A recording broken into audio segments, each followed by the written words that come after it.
Okay. So Nick, a couple weeks ago, I was interviewed. Why does it sound masculine when I do it? Why do you always say that? How many times are you going to run that bit?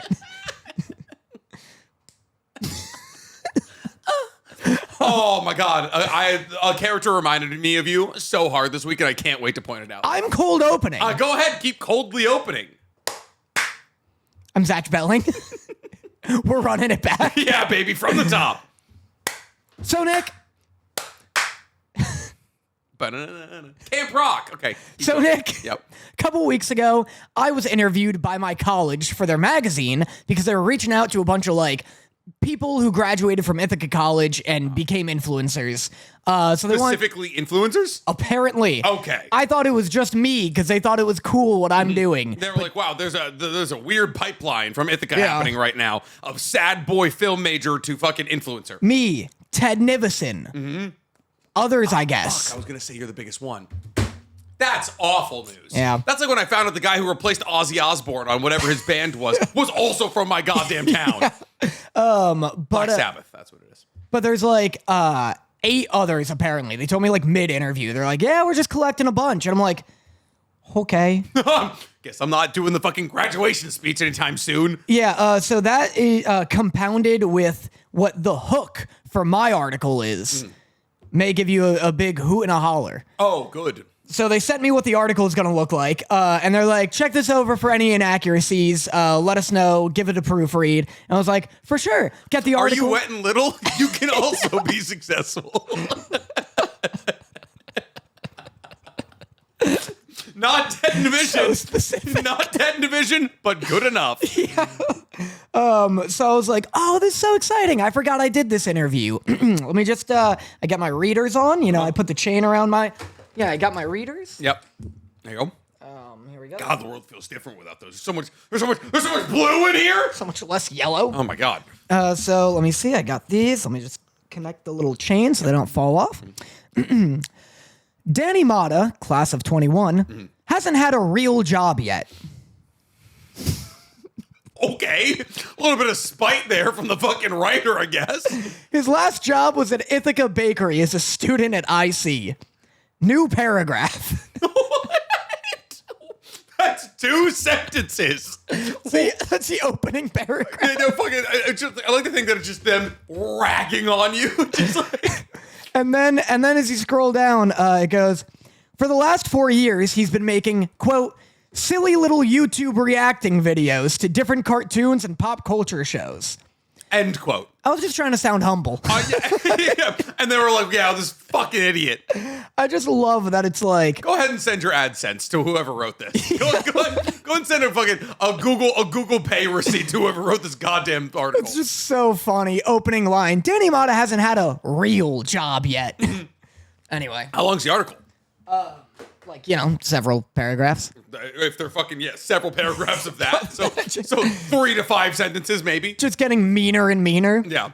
So yeah, that's what I've been up to today. That's fun, I guess. I haven't been interviewed by Northeastern, mostly because I'm a biochemistry major, and I don't think they're entirely proud of my current trajectory. Yeah, that's fair. Yeah. Well, that was fun. I also have a cold opening. Okay.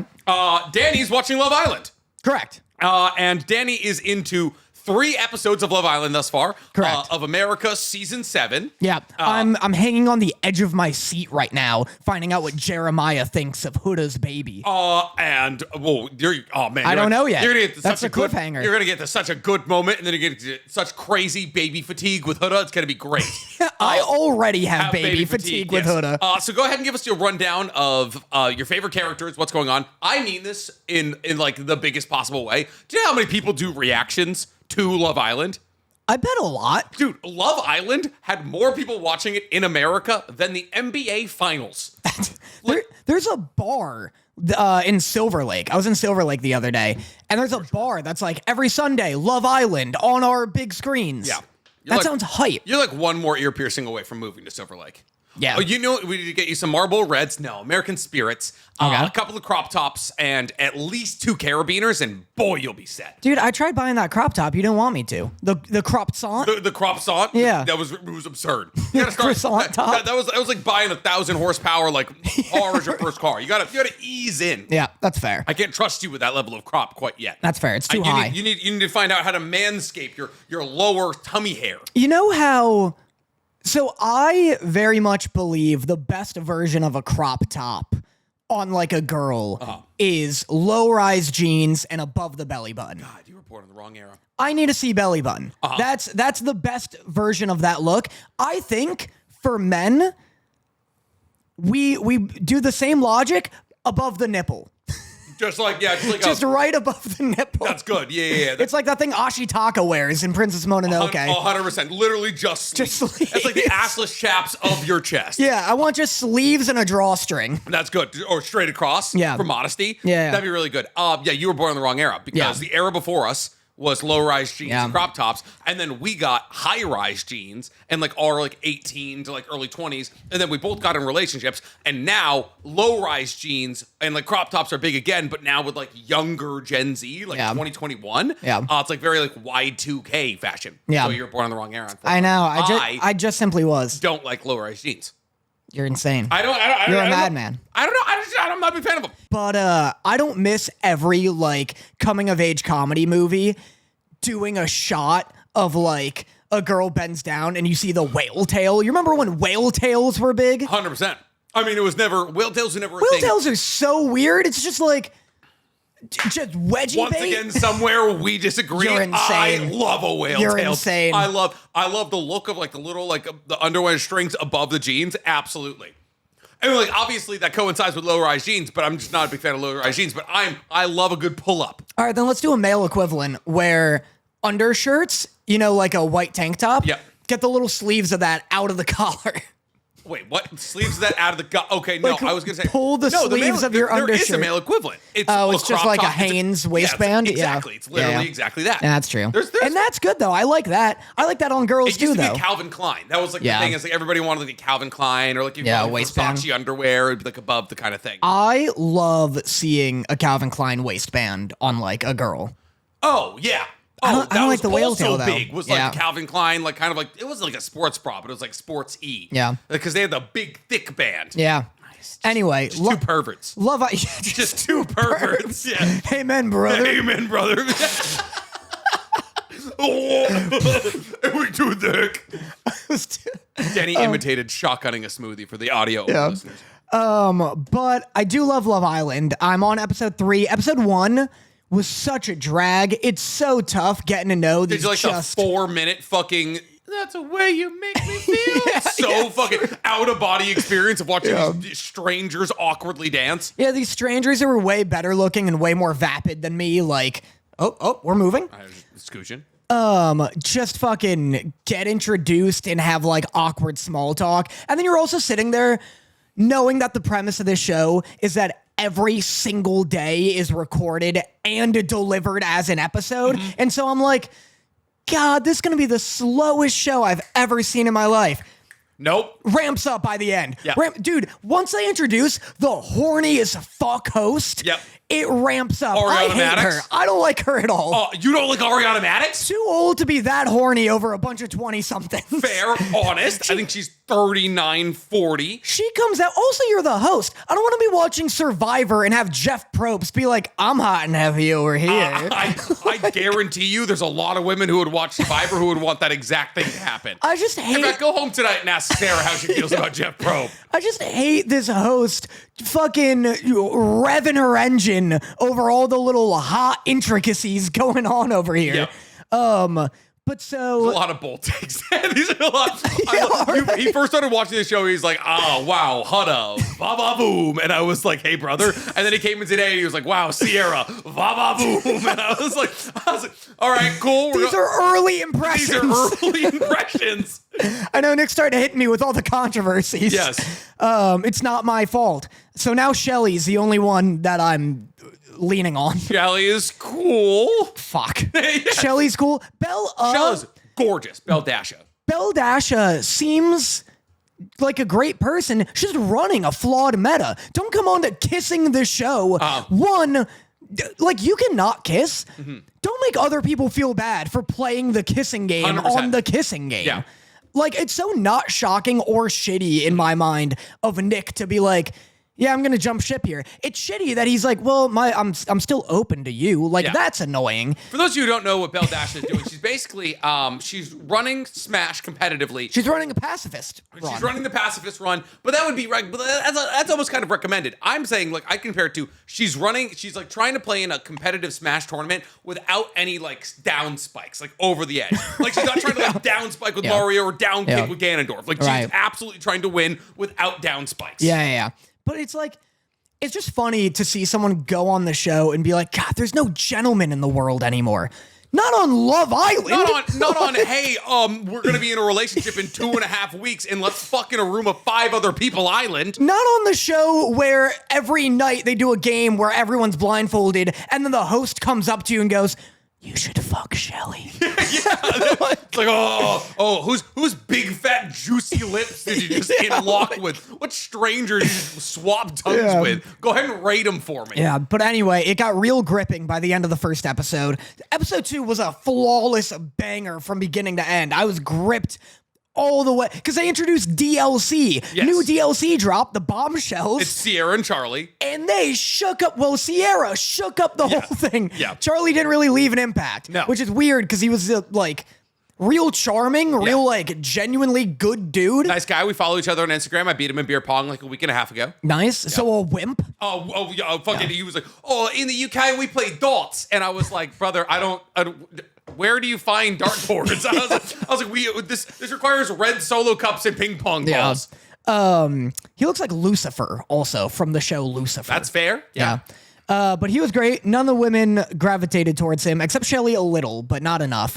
All the women wanted Sierra. Sierra was charismatic as hell, and I got it until you told me some incriminating facts about her. Yeah, until she got revealed that she, I don't know, maybe has a little bit of a past. Dude, that was devastating to hear, because at the end of episode 1, they just fucking Secret Service a girl out of there. Yeah, Yulissa just gets yoinked up by like the scruff of her neck like a kitten. No, different girl. No, Yulissa.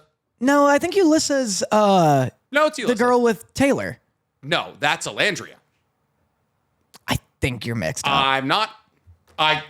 Danny, with 100% certainty, Danny, I've seen every season of Love Island. All right. How do I spell either of these names? Yulissa is Yulissa. Alandria. Oh, you're right. Yeah, I know. Wait. Which one do you think is which? Yulissa is the one who gets yoinked. Alandria is the one who's with Taylor. You're right. Yes, I know. Yulissa gets yoinked. Yep. They don't mention anything about it. Nope. She's just gone one day. It dropped, like the first episode dropped, and everyone was like, that's the girl who says the N-word on the podcast all the time. And everyone was crazy. Like, what? Like, how did the casting directors not catch that? Whoa. Like, immediately. So she gets yoinked, and then they're like, okay, Mother Fluffin. Oh, well, we're like, oh, all right, that was the girl who had that controversy and then got nabbed. Everyone else is at least a reasonably decent human being. Nope. No. My favorite one, what was her name again? Sierra. She's the one who famously got yoinked. If it means anything to you, don't worry. Non-Asian people have absolutely forgiven Sierra. So well, that's good. Yeah, so if anyone's gonna, yeah. it should be the whites. Yeah. So anyway, really into Love Island right now. We're watching it, me, Josh, Sarah, and John, and all our schedules are fucked. Yeah. So that's gonna take a while. So Sarah and I are gonna start Love Island UK. This is so fast. In our free time. I love this. I love just getting these updates because I'm a Love Island shill. I wouldn't have liked. When I tell you, if you reacted to Love Island, you'd make a quadrillion dollar Uno. I don't know. Oh my God! I do an episode like next season. I'll do the first episode and like test the waters.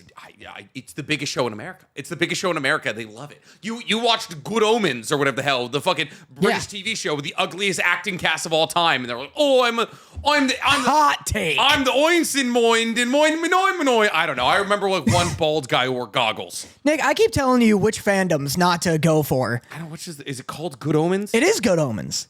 You can't be calling David Tennant and Michael Sheen ugly people. Tennant. These two men. Regardless of your opinion, you can't be calling them ugly, Nick. I'm telling this for your own good. These two men. I'm telling you this for your own good. I have to revel these two men as literal gods. You gotta. I know these guys' comedy. They're very funny. These aren't sex symbols. They're not. At least I know this guy's comedy. I don't know the other guy. Guys, I distance myself from these opinions and views. These are like 55-year-old men that look like they should be on what's the TV show? What's the whole TV show with fucking Push-Up Man? Help! I dropped me crumpet. What's the fucking Push-Up Man TV show? Push-Up Man? Yeah, you were like, oh my god, he was a literal Olympian. Oh, Lazy Town. These guys look like they should be on fucking Lazy Town. I know these guys to be funny. These are not sexy men. Nick's gonna call me crying tomorrow. Fair. But yeah, maybe I'll react to the first episode of next season. When does seasons come out? Every month? Every year. Oh. Also, I have like summer. a year. Yeah. It's like summertime. All they right, do Australia in the winter though. Does anyone watch that? Oh yeah. All right. Maybe I'll do that. It's funny because because they have accents. Like you can distance them. Like they're different from me.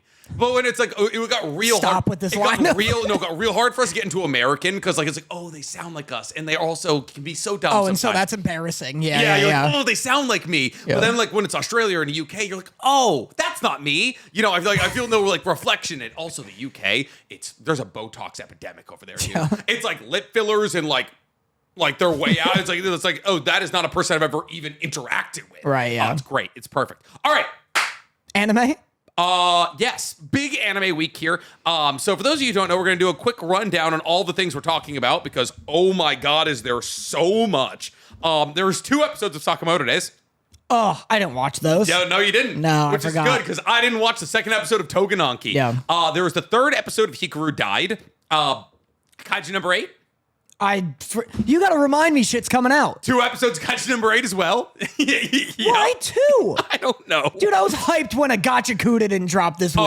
Gotcha Kuda did not drop because of elections in Japan. Yeah. There was the 3rd episode of Dandadan, and then Takopi's Original Sin episode 4 dropped.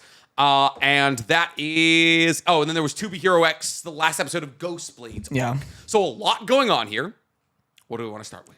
Should we start with the ones I didn't watch? We should start with the ones you didn't watch, right. like Kaiju. 2 episodes each? Get out of here. 2 episodes of Kaiju number 8 and 2 episodes of Sakamoto Days. All this shit drops on the weekend too, which is annoying. If it means anything to you, you can simply skip the 1st episode of Kaiju number 8. Is it like a recap? It's like literally filler. Nice. It's like I don't know. I don't remember if it's like actually a manga chapter, but it's all about like the Hoshina's day off kind of thing, and so it's like Reno's basically going around. Oh, but I like captain. Hoshina. Well, yeah, like it's like a cute episode. Like if you like Kaiju number 8 as a story, if you're trying to I need to get to good shit, I would skip the episode. But it's fun. Like if you enjoy just living in the universe for a little bit, then watch the episode 100%. But yes, so there's also a Kaiju number 8 movie that we never watched. Hour and 59 minutes long. What do you mean? Is it a recap movie? I don't know, but when I opened Crunchyroll today, when you go to seasons of Kaiju number 8, it's definitely a recap movie. You think so? Oh, yeah. Because you go, so there's Kaiju number 8, Mission Recon. Yeah, it's the first season streamline. They do this all the time. Oh, really? Yeah. That's so new. I've never watched one. They've done it for literally every One Piece arc. Yeah, but apparently they're terrible. It's you don't get any. They're terrible for every show. I don't know any fandom that's just watch the movie of this season. Yeah, it's just watch. I mean, what's 2 hours? It's 12 episodes first season, right? Bobby just commented on Patreon. It's a recap movie. Yeah, crazy. I just turned my notifications on for the Patreon. Crazy. Wow, what a way for me to be updated. Wow, shout out to the Patreon. You can join it today and give me live updates through comments on my phone when I'm looking at it. That's what we should... how do I access chat? I just go to the YouTube stream. It's not that difficult. Well, I'm not a member. Go through Studio. I'm not going to pay me. Go through Studio. Also, if you pay it's less. It technically costs less. I'm not logged in. You don't have YouTube Studio access for Otakus Anonymous? I guess I do. Also, but I can't go to. Okay, you can just go to our Patreon, or you can go. I mean, Stank could text you. Do you want Stank to text you the link? I can't watch it live right now. If Stank texts you a link, you absolutely can. Okay. But anyways, as I was saying, 12 episodes is what? How long in terms of hours?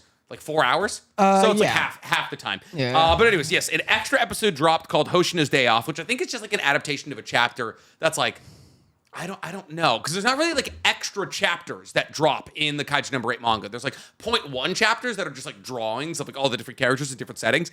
I don't remember if this is an actual chapter or not. Anyways, it's a funish episode. The real episode is episode 13. Oh, by the way, Chris Sabat shows up in the extra episode, and I was like, oh my god, that's fucking Piccolo. It was wild. Crazy. I have a question. Yep. Speaking of like extra chapters, quote unquote, you know, in One Piece manga, when you start a new chapter, it'll do like a little SBS, a little weird picture. Oh, it's not. That's not called the. It's just the cover stories. Yeah, the little cover story, and they're canon. Like it'll show what Wapple's been up to. Yep. Do they animate that? So funny that's where you are with the cover stories. Yeah, yeah, that is. Yeah. Of course, the most important character. Do they show that in the anime? Never. Wow. People have been clamoring 4 years for them to be animated. When you get to Skypia in the done. Well, so like but like after Skypia, like Enel, like you know how Skypia ends with like Enel being like, fuck y'all, I'm out. Oh, you didn't get to the end? I'm in Skypia. Okay, but you've been in Skypia for a year. Years. I know what the end was like if I wasn't still in Skypia. Gotcha. Okay, but basically, can I spoil the end of Skypia? Sure. Okay, cool. Enel gets on a big boat made out of gold, and then he's like, basically, fuck you to the Straw Hats, and then he takes that boat to the moon to live on the moon. And then like that SBS for a while is like, oh, by the way, Enel is alive and he's living on the moon with like this moon fucking race of beings kind of thing. And so people have been like, so for a while, the pacing got really fucking bad in One Piece, like historically crazy bad. Like Reverie is this arc where it's 6 chapters long in the manga, and the arc in the anime is 12 episodes. So it was 0.5 chapters. So like 7-8 pages of content per 22-minute episode. And so for every time that everything like slows down, there is a separate Kaiju number 8 called B-Side that follows Hoshino. That's what it is. They're 100% right. And wow, shout out to Larkin Johnston. This is nice. I like having this. We should be reading chat. 100%. That's a nice little thing right there. It's like our little intern that like looks things up for us, but instead it's, Patreon members. But continuing forward here. People, whenever the pacing of One Piece gets really, really bad, are like, hey, literally just animate the cover stories, because the cover stories follow some of like the people's favorite like characters and all of that, like doing like really fun stuff. And it's like filler because it doesn't have to do with the Straw Hats. It never has to do with the Straw Hats. But like there's times it follows CP9, there's times it follows Enel. It's following Yamamoto right now, who's a character from Wano. Wapple. So whenever the pacing gets bad. Kuba? What about Kuba? What about him? Koba? Kuba Yeah. is a character from One Piece. Who's the kid that glows up?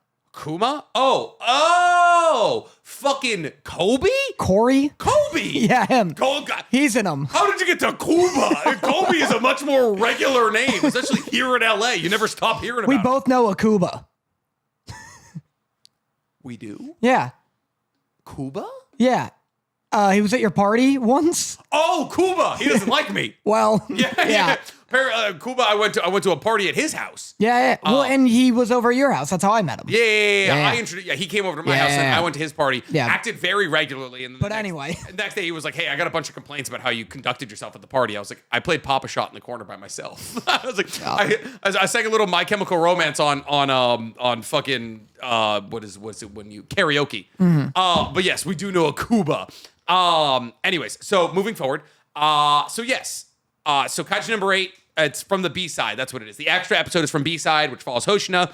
And Godzilla shows up in episode 13, which is like a thing that every kaiju show needs to do. It's like some iteration of Godzilla needs to show up, but they did a really cool thing. Where like, one, it's not Godzilla, because like the IP.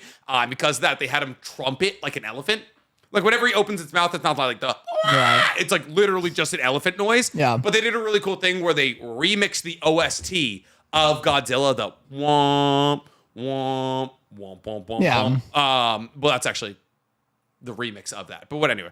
But they like remixed that and they played it over, which was really, really cool. So it's a fun episode. You should watch it. Sure, I'll have to, but...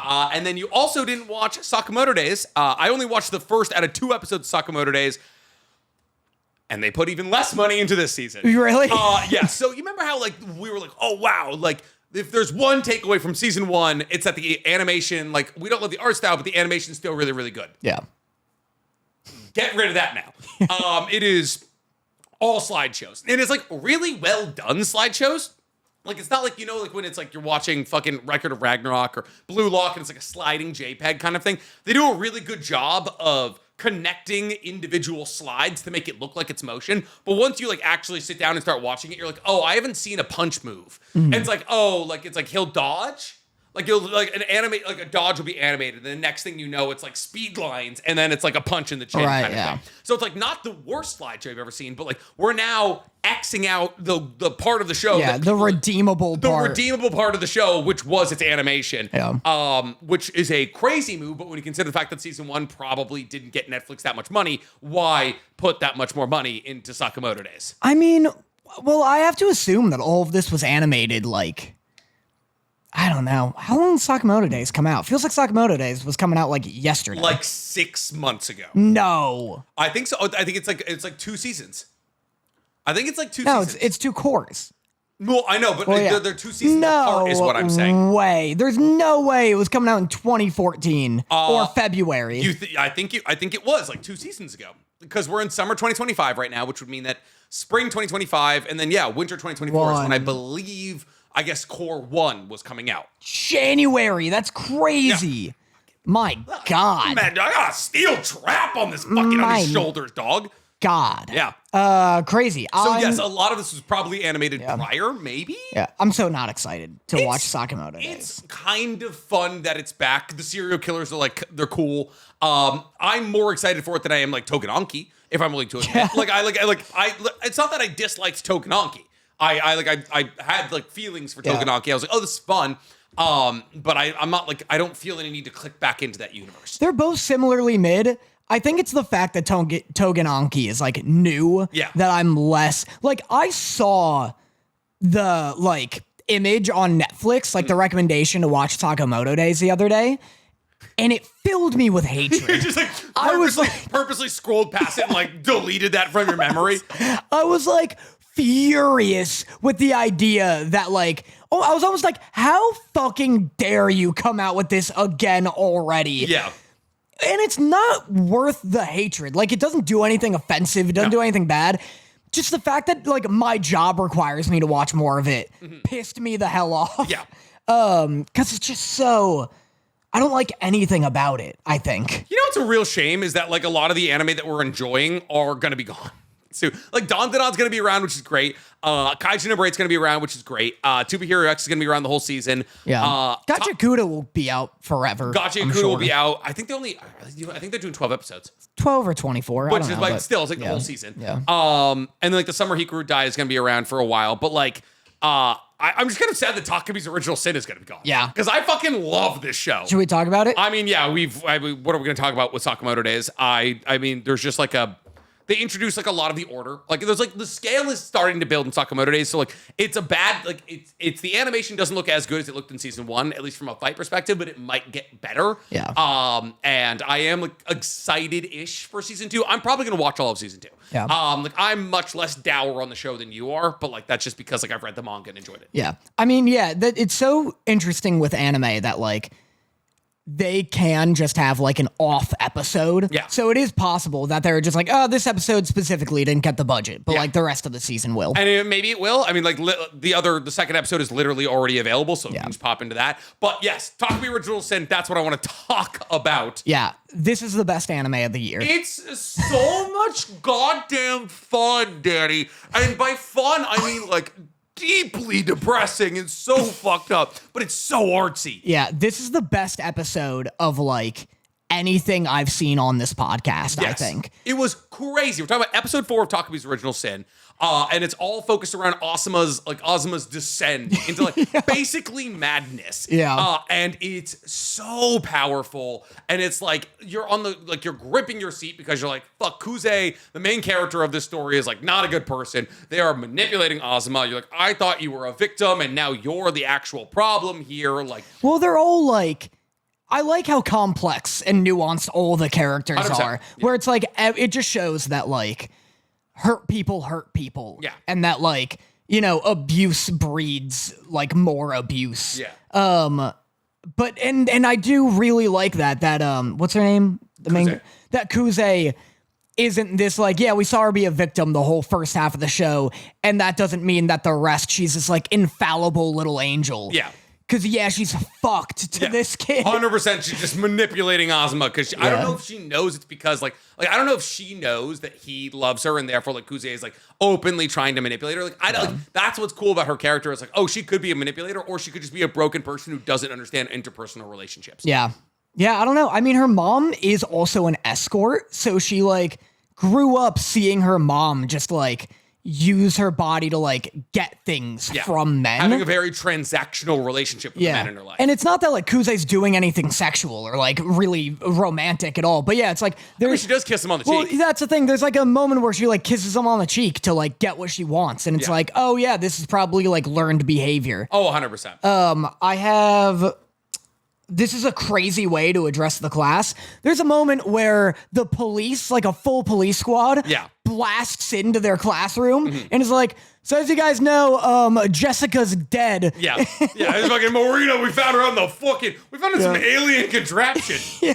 They never talk about that, mind you. We found her in some giant tube of lip gloss. Yeah, they never find like, hey, we found her in the world's the biggest pill canister. Like she's like fucking set up like a Neopet. Yeah. Like, what do you mean? Like she looks like a webkin for sale. Like, bring that up. Yeah. The art in this episode is unreal. So like it's already a very artistically, stylistically like different show. Everyone's really long. Everyone but there's all these moments where like the transitions to me is what really stands out. There's a scene where Ozma is like sitting at the desk, like literally like freaking out, and he kind of like descends into like dark black lines that like turn into him like walking down the hallway and shit. Like the transitions are so artsy, and they do such a good job of like just through visuals alone, like instilling panic in the watcher through Ozma's perspective. Yeah, there's a sequence where he's looking down at his like test score and he's like thinking over like what he told Kuze and stuff like that, and he like keeps fucking up the test,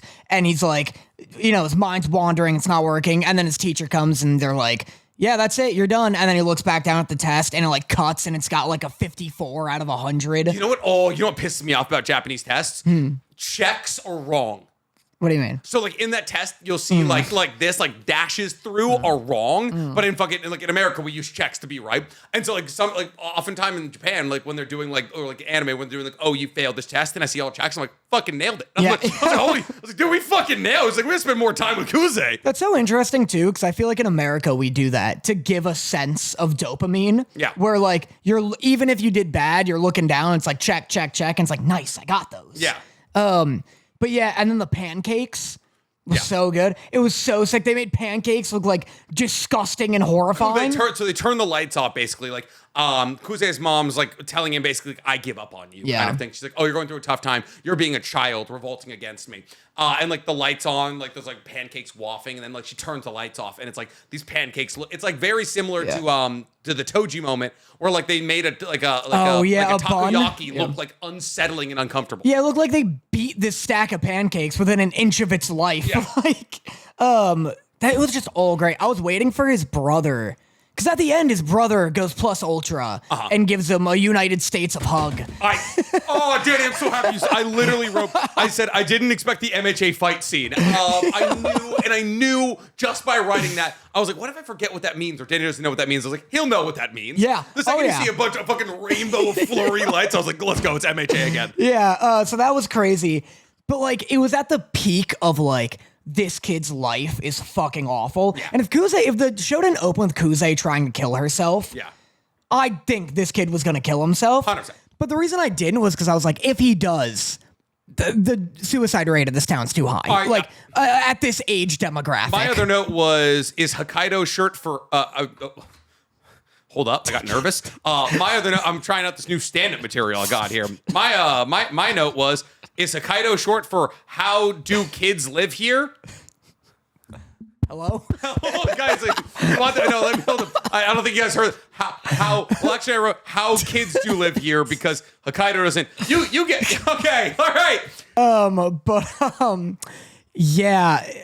It's a tough time to be a kid. Yeah. Well, that's why I was like, if this kid kills himself, that's too many suicides for me in terms of like, 100%. It's getting just gratuitous. We're going to only strangle so many kids. Yeah. But when his brother comes to him and he's like, you can tell me anything. I was so waiting for his brother to be like, oh, bro, I cheat all the time. And then him to kill his brother. Like, I really thought that was going to happen. Just pencil to the neck. I really thought that. Yeah. But that didn't happen. He turns himself in, which is sad. I wonder if there's going to be a time skip. Well, no, because it's like, it's summer break, so we're going to Japan. Yeah. And it's like Takopi and Kuze are going to Japan kind of thing. Yeah, I bet episode 5, they go to Japan. Uh-huh. Dog's dead for sure. Dog's 100% dead. And then time skip episode 6, and it's like an epilogue thing with Takopi being like, oh, honestly, I fucked it. No. I'm actually from the world Sadian. I'm a Sadian. Dude, I love when they all get back together to meet and like discuss what they should do. And Takopi's like, I don't know, guys. This is getting pretty hot. Like, we should turn ourselves in. I don't know how they're gonna cuff all 8 of my arms, but I'll do it. I wrote, Takopi, shut your snitch ass mouth.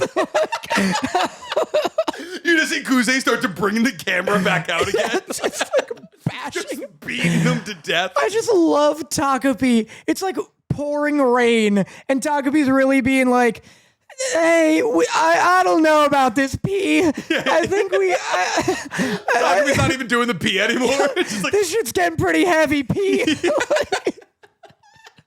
Oh, I just imagine getting that fucked by the person 8 billion people on Earth, and she's like, yeah, I'm gonna choose the fucking homicidal fucking 13-year-old. It's just such a mess. Yeah. Well, because then Takopi was that like Maria for a bit. That was vile. What? Just fucking guzzling. I'm guzzling. I'm frogging, dog. My wife is gone. Dorothy's gone. It's Flair & Co. anniversary sale. It's actually already over, but Dorothy's going to be staying on the east side until she's done packing all of her orders, which means Nick's playing Expedition 33, except for the fact I bought, and this is actually a note to all the people who want to buy Omen laptops. My Omen laptop gets too goddamn hot when I play Expedition 33, and because I put the battery right next to a fucking...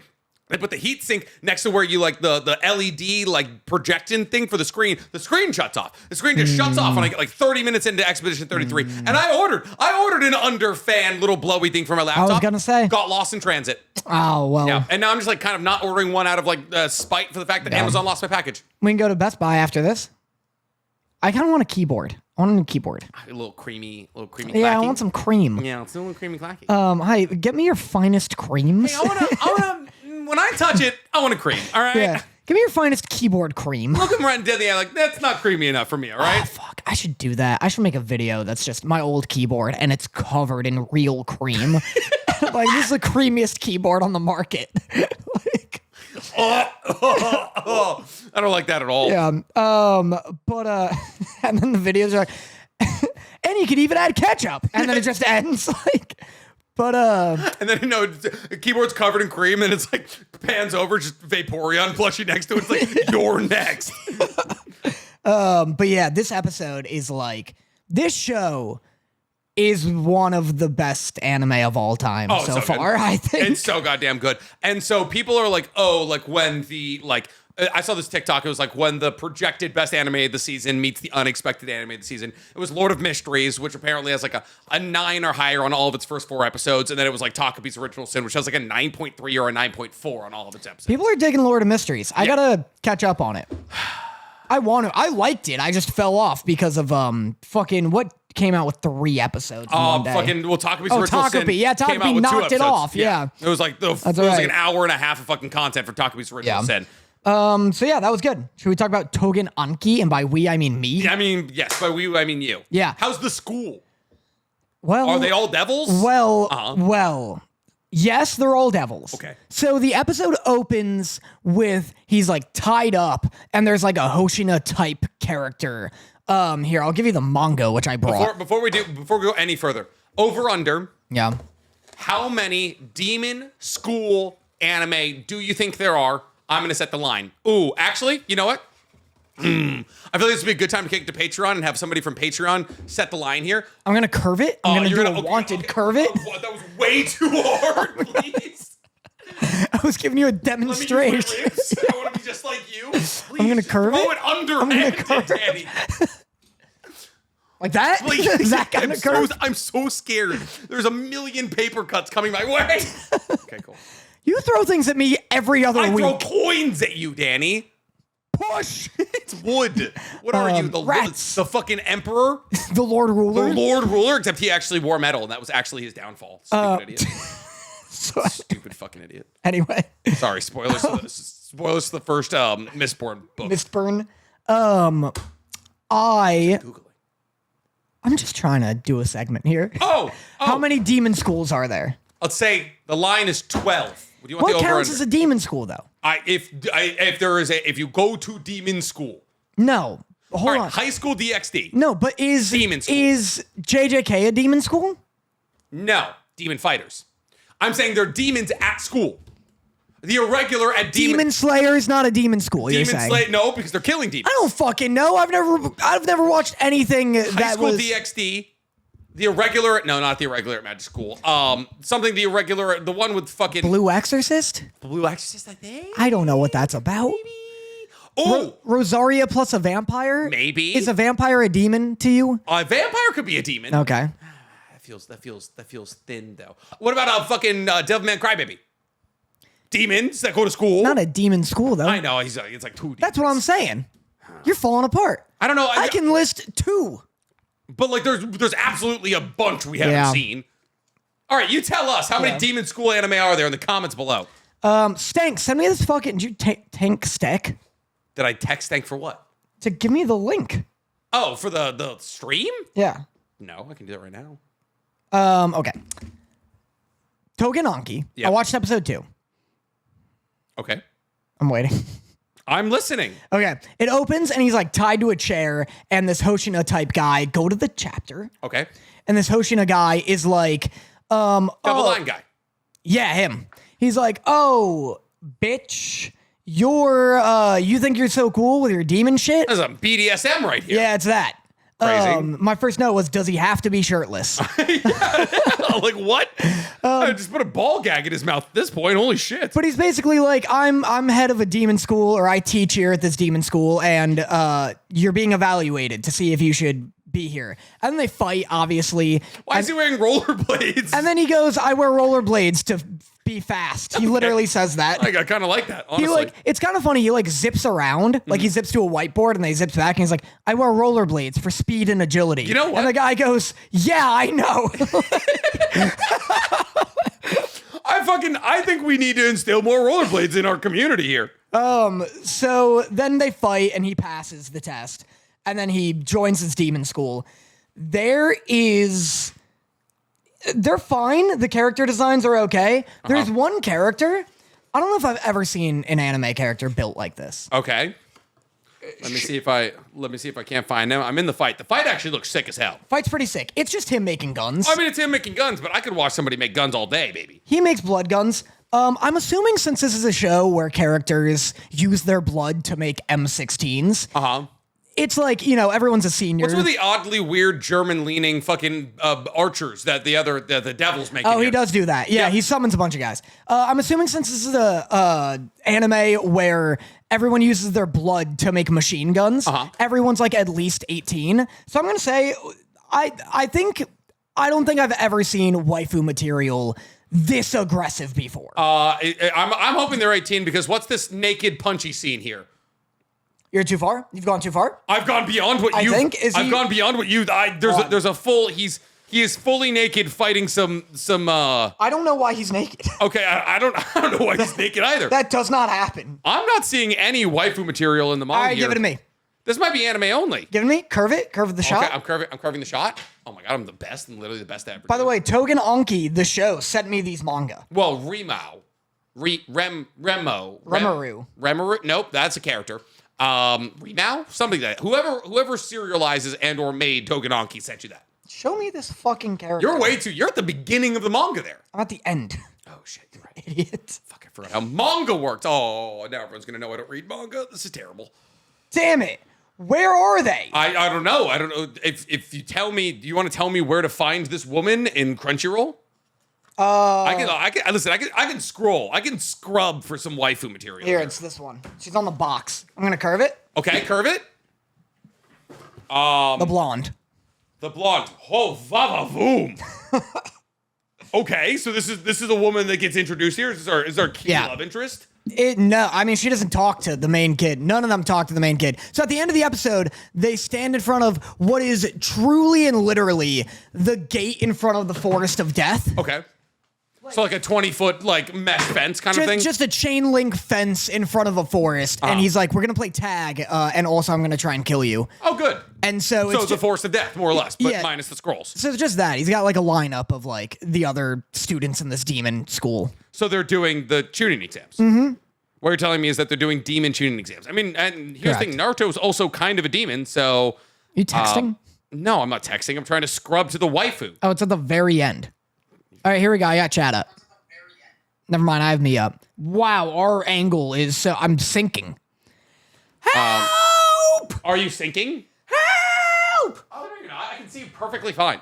Sinking on my phone. Oh, I'm seeing what you're talking... I'm seeing what you're talking about here. This is right down your alley. Tougen Anki. Short and thick.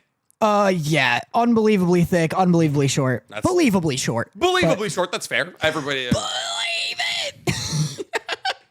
You'd be a great Naruto fucking voice actor. Thanks, I believe As so. somebody who also just screams relentlessly. Apparently they nix his catchphrase in Shippuden. I didn't know this. And he starts saying like, you know it, or something.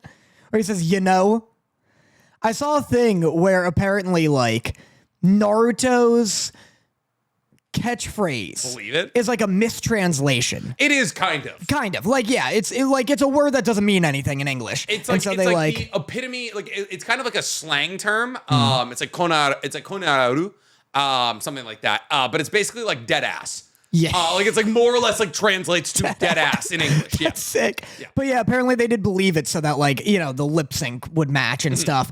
And then apparently in Shippuden, on the comments of that video, everyone was like, yeah, and then Shippuden, he just keeps saying, you know.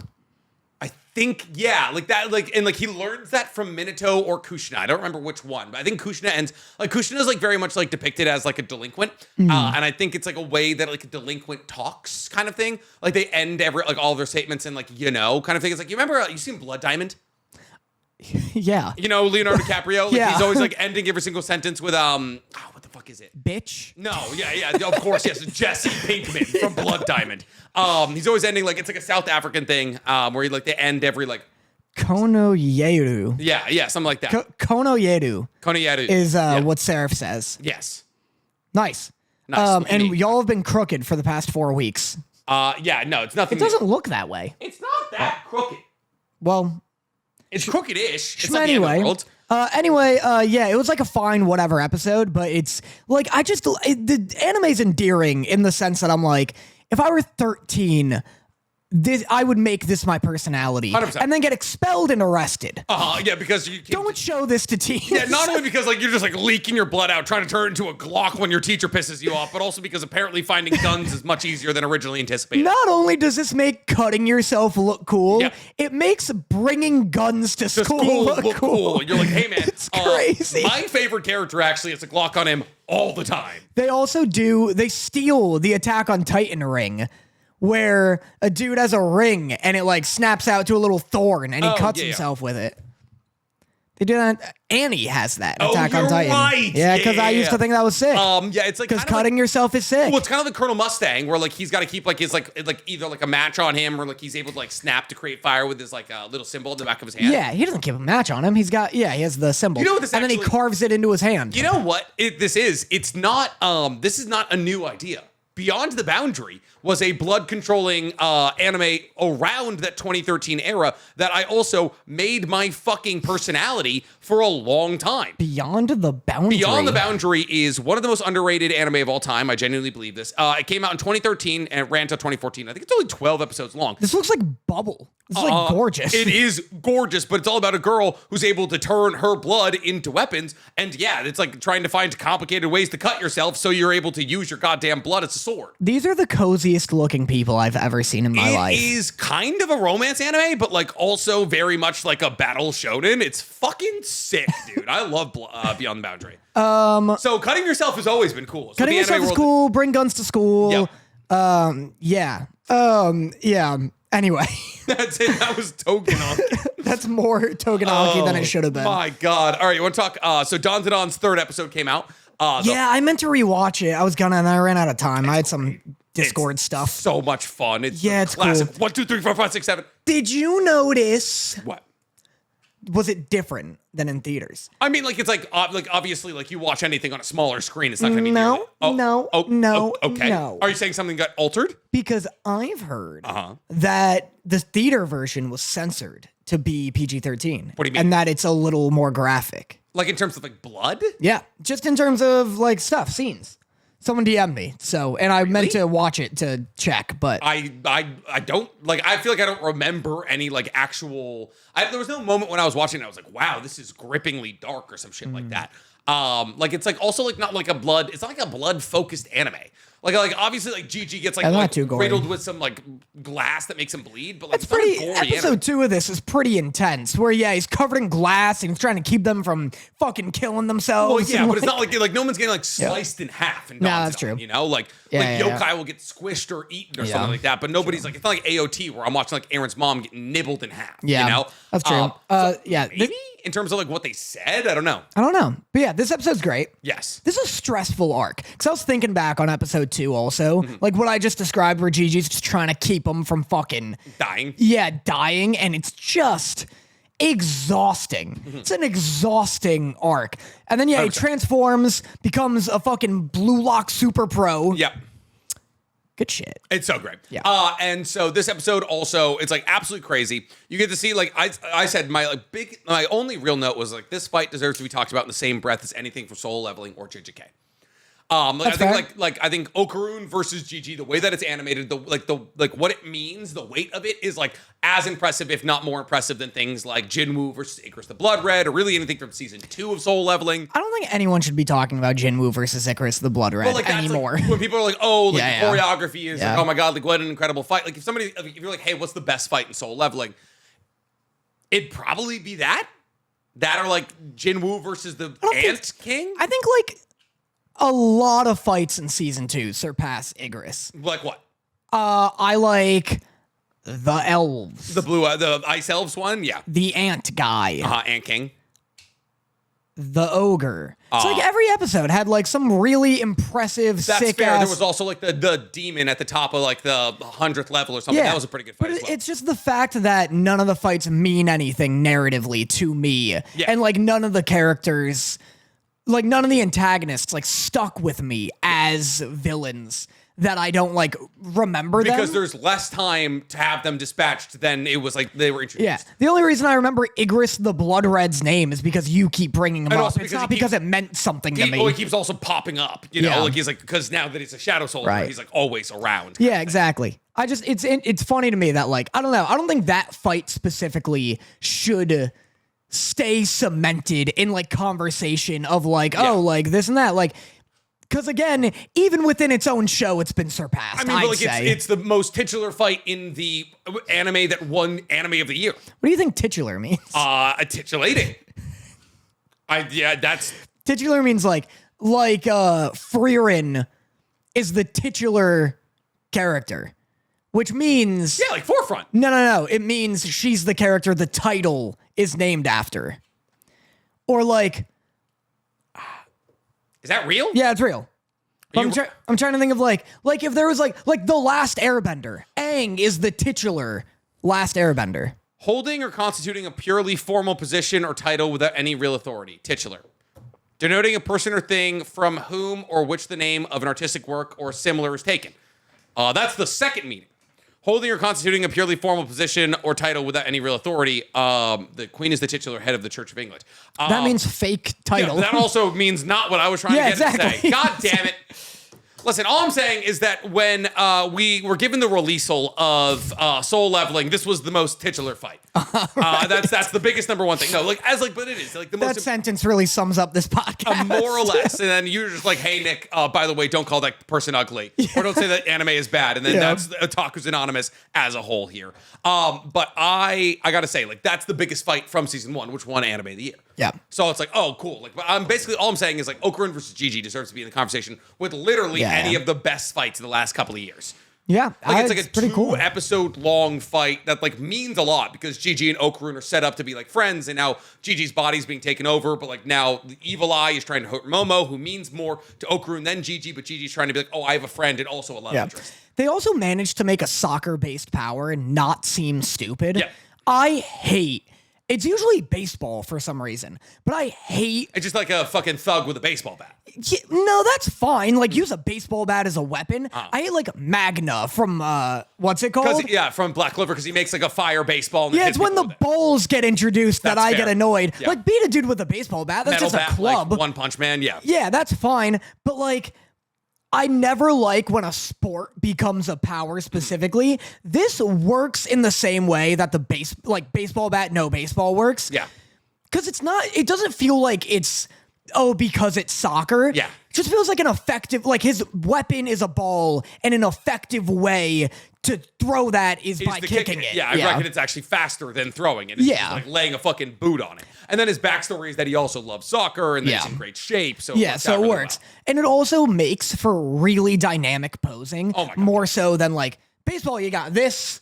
And then you got that. And then like maybe like a one of like those. a little pitch to yourself so you can hit the ball as fast as you can. Yeah, this is like, you got incredibly dynamic like kick poses, and it also like spinning through the air like he's in fucking Yuri on Ice. Like he's throwing like triple axles into like crazy overhead kicks. It also just adds to like, you're like, man, if he's kicking that ball that hard, what happens if he fucking kicks me? Like 100%.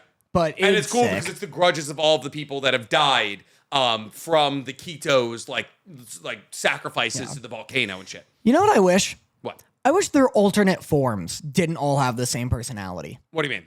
All their alternate forms. This one's the most egregious because Gigi fuses with what's kind of a silly, goofy demon.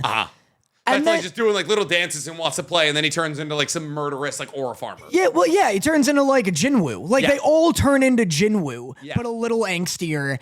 And I was expecting this one because Gigi's silly and the ghost was a little silly. Yeah. And I was expecting like a more like Joker-esque, like chaotic demon rather than like, yeah, that's right, you're dealing with me now, you know? It changes. So that's like it starts as that and it changes with time. And it'll more fit the perception that you want it to fit. So like it definitely is. They are very similar. Like I like that Okarun getting sad basically is like a very funny bit because Okarun's such like a high pitched, like over the top, like kind of awkward. It's a good guy. contrast. Yeah, and then like he turns into this like very dour, very down, like but like will do whatever necessary to save Momo kind of character. Gigi will become more like unique as the story goes on. Yeah. And then I'd say that they're the only people with alternative like power forms that fall into that categorization. I mean, even the dancer though, like Ira, Akira Silky is like she's different, obviously, but I think her difference is more that she's a girl. Like if it was a guy playing that character, it'd feel the same as them. Like, she doesn't really change as a character. Like she just like kind of like she doesn't like get any personality change. She just gets like long hair and like she gets the teeth like Okarun. She got a little personality change. She was all serious and shit. I mean, like Ira herself is like, I guess. No, you're right. But that's what I mean. I think the reason I'm like, well, that was different enough from Okarun's is literally just because a woman was playing it. Yeah. If it was another man, they would just drop the voice and it'd be all serious and they'd feel like the same character. Yeah, again. except she'd be doing like more spinning kicks. But like, even her design is very similar to that of Okarun's in his turbo granny form because she just gets like a fucking curtain of teeth in front of her like she's fucking Toga. Aaron disagrees with me somehow. Okay. Aaron, we get silly boys. Oh, okay. Well, that's not you disagreeing. That's you saying eventually I'll be proven wrong. Silly happens. It's just like there's like character development to get to silly. You know? So as of right now, I'm correct. Yes. As always, I have been. Yes, but eventually you'll be able to readjust your values, like when you find out that Sierra, also not a great character. Aaron's saying that Ira's different. Ira, yes. A lot of like all of the characters, like once we move forward, like I said, Dandadan is like a found family anime and manga. Like it's just like, new character, new arc kind of thing. And a lot of the characters are like very, very different from Gigi or Okarun or Momo or Ira. Yeah. And so it'll continue to be like, everyone brings their own individual flair to this. Yeah. Do we want to talk about, so then also my last note is Momo throwing a full fire truck is crazy. Yeah, that is crazy. The ending of her, like, it's so funny because she just admits to arson and the cops are like, well, you gotta come with us. You know, like we gotta take you. Like fully admits to burning a house down, and she's like, no, there's demons in there. It's like you're going to a psych ward. Yeah, you're so lucky the volcano goes off. Otherwise, like a Momo would have just gone to jail, and they never resolve. Mind you, that she burnt down a house. Like they never get to explain, like, oh, by the way, the Kitos have been sacrificing people there, and just she flees. Yeah, she just flees back to wherever she's from, and like a wanted arsonist. Like I also remember that. Yeah, like fucking like she's just like, hey, I burnt the house down. The cops are like, that's not good. And then she's like, hey, firefighters, stop the house I burnt down. And then the fucking volcano goes off, and she gets to run away. Dude, I love anytime she grabs and throws something. Oh, it's great. It's just always so fucking like it's so Gumby-esque. It's like no joints in the arm, just fucking yoinking it. Yeah. Oh, speaking of the which, I saw Superman. Yeah. Because that reminded me of Guy Gardner. Okay. I just like Green Lantern, Big Fist, that kind of thing. So good.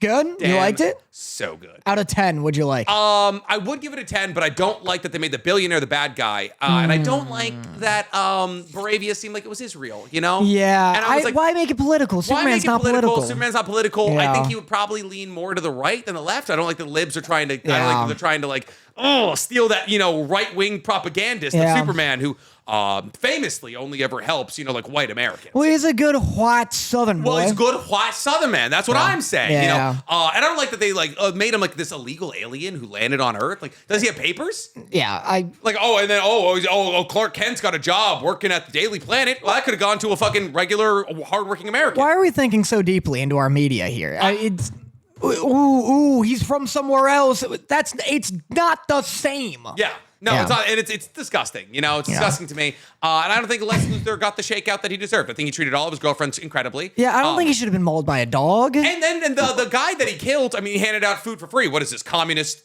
China? Yeah, he probably deserved death. He's trying to make this goddamn communist China. Yeah. I said the same thing in the theater. It's fucking disgusting. Yeah. Anyways, it was so good. I like how you're like, I would have given it a 10 except for this list of issues. Yeah, all these fucking goddamn problems. I'm going to start every review with that. I would have given Moonfall a 10 had it not been awful from beginning to end. First off, Moonfall was great.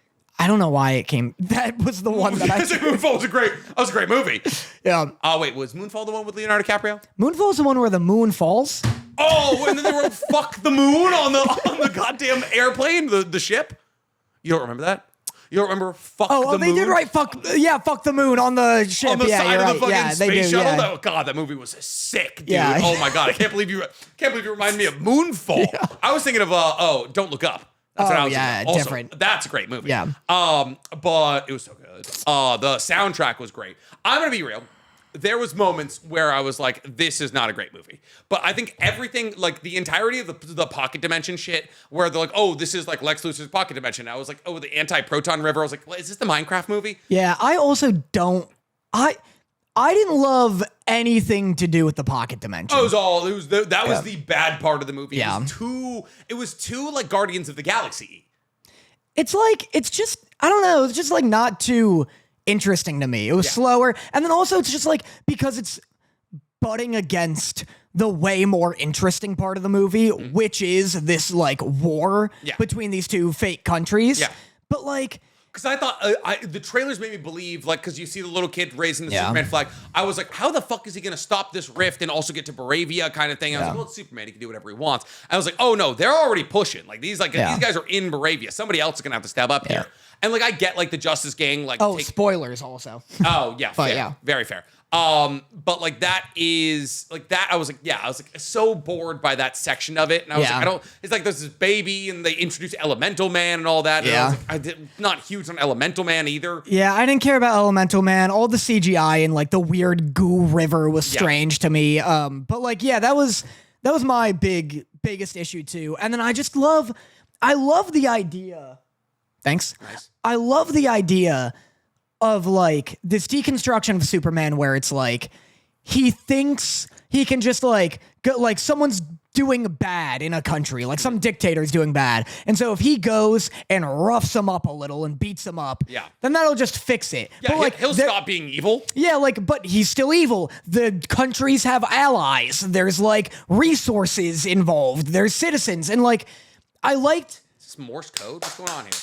I just liked all that a lot. I was like, man, how's he gonna deal with this? Because like, I like the idea of Superman realizing that like just punching a thing doesn't solve a thing. Yeah. And then he kind of doesn't, because then at the end, Hawkgirl just assassinates him anyway. And they're like, that was cool. Like, I mean, like it's like a very much like a stance to take. It's like Hawkgirl is probably like every member of the Justice Gang like doesn't really have like qualms with killing.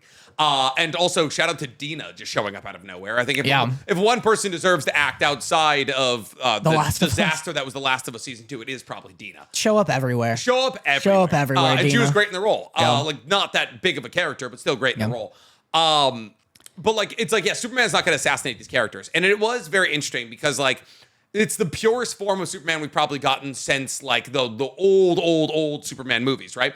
But because of that, it is a massive hindrance pretty frequently, and that's like no better depicted than like when he is actively trying to battle against kaiju, and he's like, oh, I want to keep it alive, I want to study it, I want to figure out what's going on with this, and it's like, oh, he's like being he's being like literally hindered in his own like. He's like, I want to save this living being. I want to like also minimize damages and all of that. But like the Justice Gang, people would have died if he wasn't there, kind of thing. Yeah.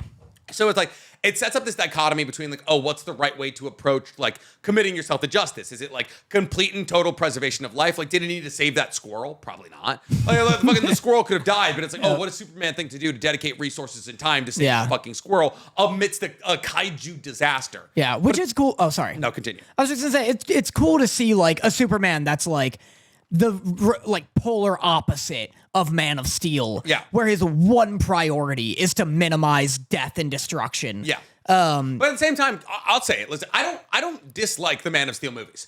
And I don't dislike a dark Superman. I really don't. Like I like that we're doing like, I think it's much more relevant right now to have Superman be an icon of like peace and positivity. But I don't hate the idea of a dark Superman. Like there's so many storylines where Superman goes dark. It's Injustice. It's fucking like, I mean, all of your like alternative Omni-Mans, all those kinds of things. Like this idea of it all being like all powerful, like being that no longer wants to protect humanity and is now more focused on like, oh, like this whole peaceful route isn't working. I need to fucking move humanity in a direction that I think is fit is fun. I like that. So everyone's like shitting on the Snyderverse and all that, and there's problems with the Snyderverse. It's like objectively not good storytelling. Yeah. But like in terms of like, oh, Superman can't be evil, I don't mind a conflicted, darker Superman. Yeah. I love the first Man of Steel movie. Yes. Like I think it's awesome. Yeah. All the others aren't good, unfortunately. No, Batman vs Superman is a travesty. Yeah. But I'm a big Man of Steel defender. Injustice isn't canon. I don't. Who cares? Who cares? None of the movies are canon. Everything's canon to itself. Exactly. You know what I mean? Yeah. Especially with comics. Nothing in comics is like canon. No. They wipe the universes all the time. The fucking DC animated universe just got wiped like 2 movies ago. Yeah.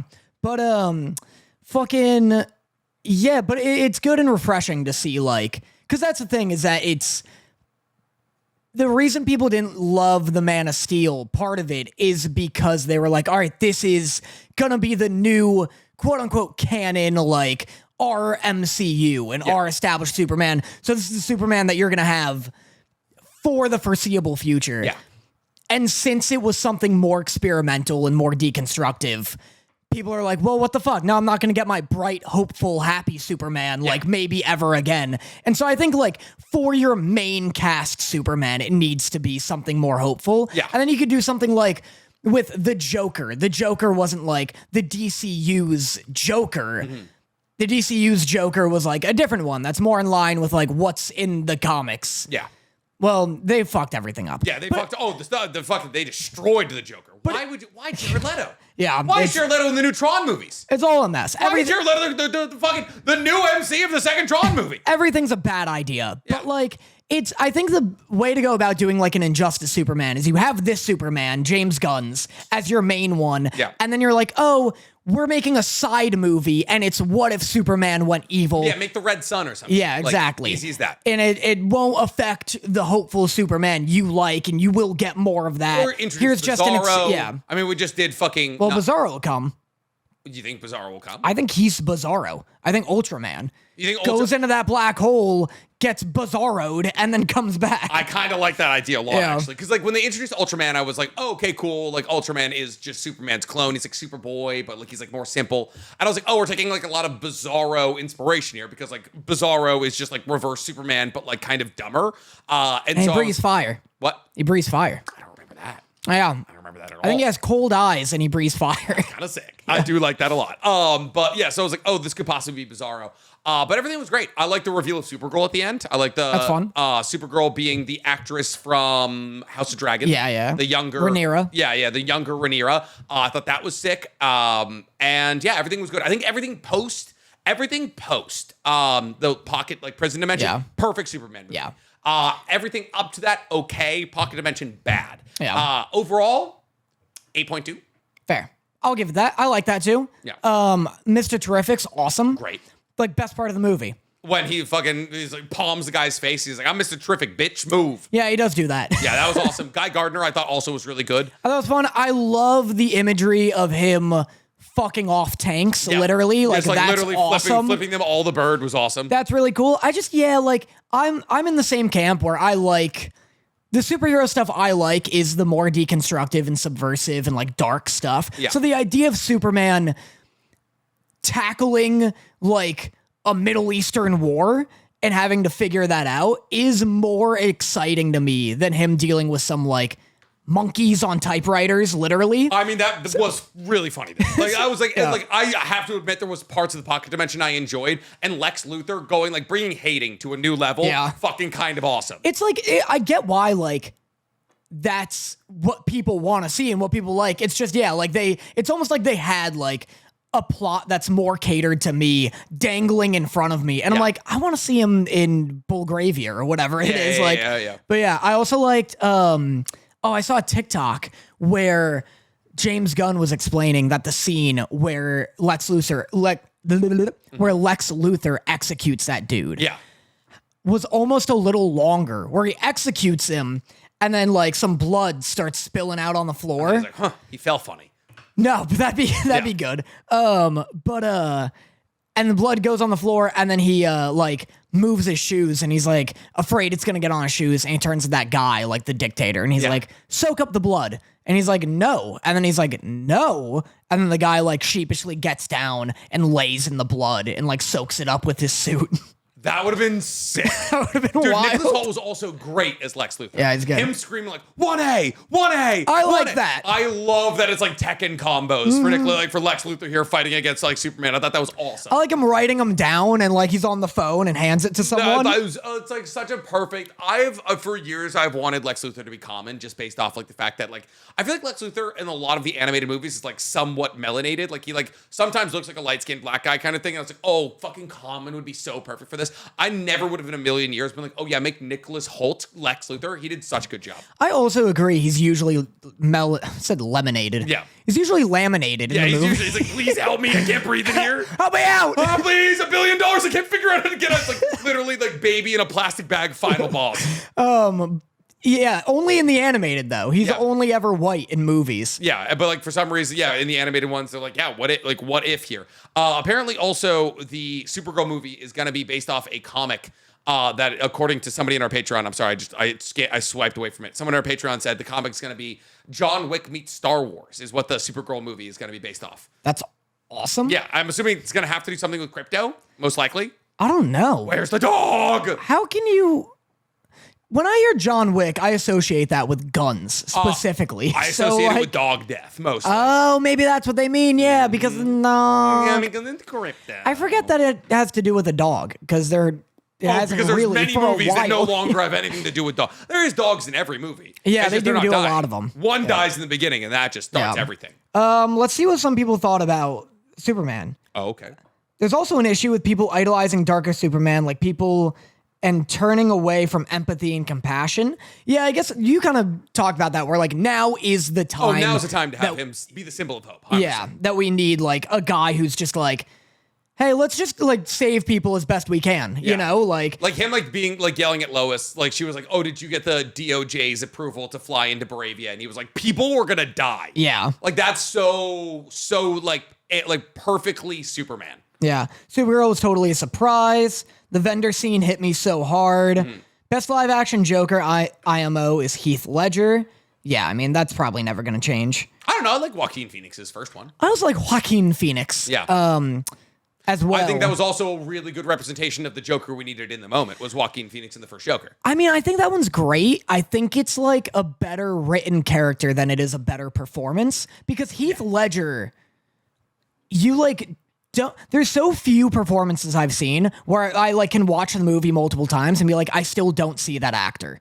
Yeah. Like, I don't understand how he's doing this voice and personality, and it's so different from every other character he's done. Yeah, like, I mean, this is the guy from, like, A Knight's Tale, who's, like spearing dudes on, like, while jousting, and then, like, somehow, like, I go back to the scene of him visiting Harvey Dent, who's, like, just become Two-Face, and he, like, hands him the gun, and you see, like, in the background of the shot, he has, the like, his thumb on the hammer, so, like, even if Harvey Dent pulls the trigger, like, it won't kill him kind of thing. He's, like, manipulating Harvey Dent to being, like, literally turning to the side of evil, being like, you have the opportunity to kill me, like, I killed your wife, and, like, Harvey Dent gives into it. Yeah. Like, a transcendently good performance. Yeah, exactly. So much so that, like, I grew up thinking that the performance literally killed him, but he was probably just addicted to drugs before. People love the... Like, the Joker killed him. It's like, no, he was probably just addicted to drugs before. Yeah. Like, he was like, yeah, sure, he was incredible at the Joker, but, like, yeah, he was just... People love the rumor of, like, he got too lost in the role. And it's like, well, you know, in Hollywood, a lot of people are doing drugs. Yeah, a lot of people are doing drugs. You had a lot of money. And sometimes actors are sad. Like, it's not that complicated.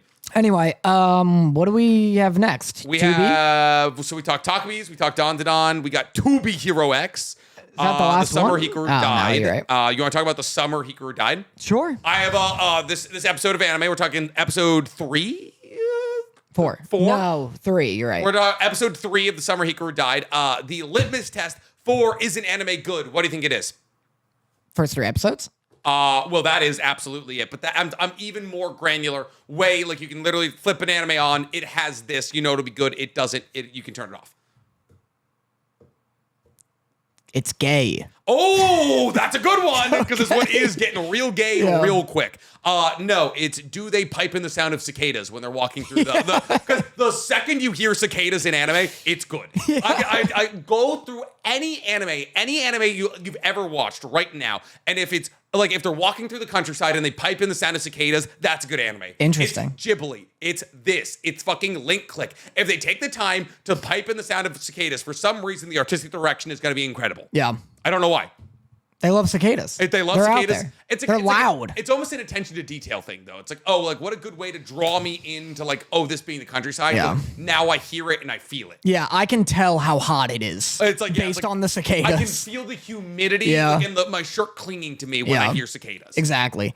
This episode was great. Pretty good. You didn't like it? First half, nothing happens. How'd your reactions go? I need to know how your reactions went so I can gauge your biases here. Not good. Okay, Not great. So Danny no longer likes the summer Hikaru died.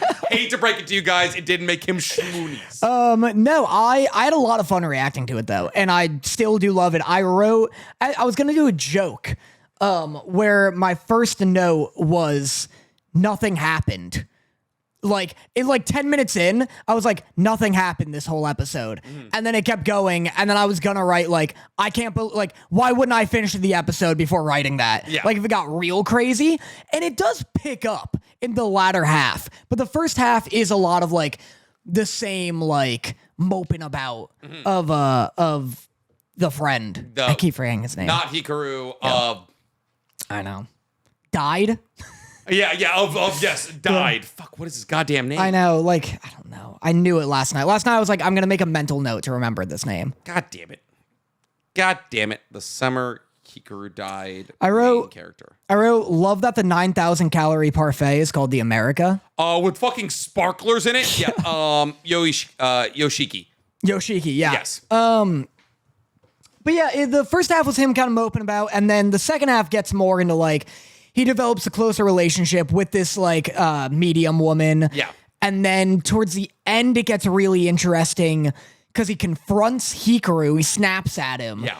And then Hikaru snaps literally. They do that string thing. That was cool. Yes. And it gets real artsy, which was real cool. But yeah, he confronts Hikaru where he's kind of like fed up with it. And he's what? I have a question for you. Do you think when he confronts Hikaru and Hikaru's like the demon, like the Noki or whatever it is, like leaks out of Hikaru and starts like flooding into Yoshiki's mouth, do you think that was an allegory for sexual assault?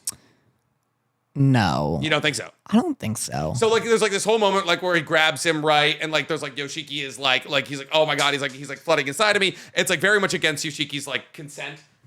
I mean, I get why you'd think that, and it's probably is, because the scene in episode 2 where he's like fisting him is an allegory for, you know, intimacy of some sort. And so it's like always like he's always like flooding into me kind of thing. And it's like I'm not even talking about like, oh, the fact that he's like inside of him, but like there's like this after moment where like Hikaru's like, I couldn't do it, I'm so sorry, and he runs away kind of thing. And like Yoshiki like starts blaming himself for the experience, right? Because post that experience, like he's like, oh my goodness, like it almost makes him like, I'm not saying that sexual assault makes you closer to your like your accuser, not your accuser, or like your like abuser.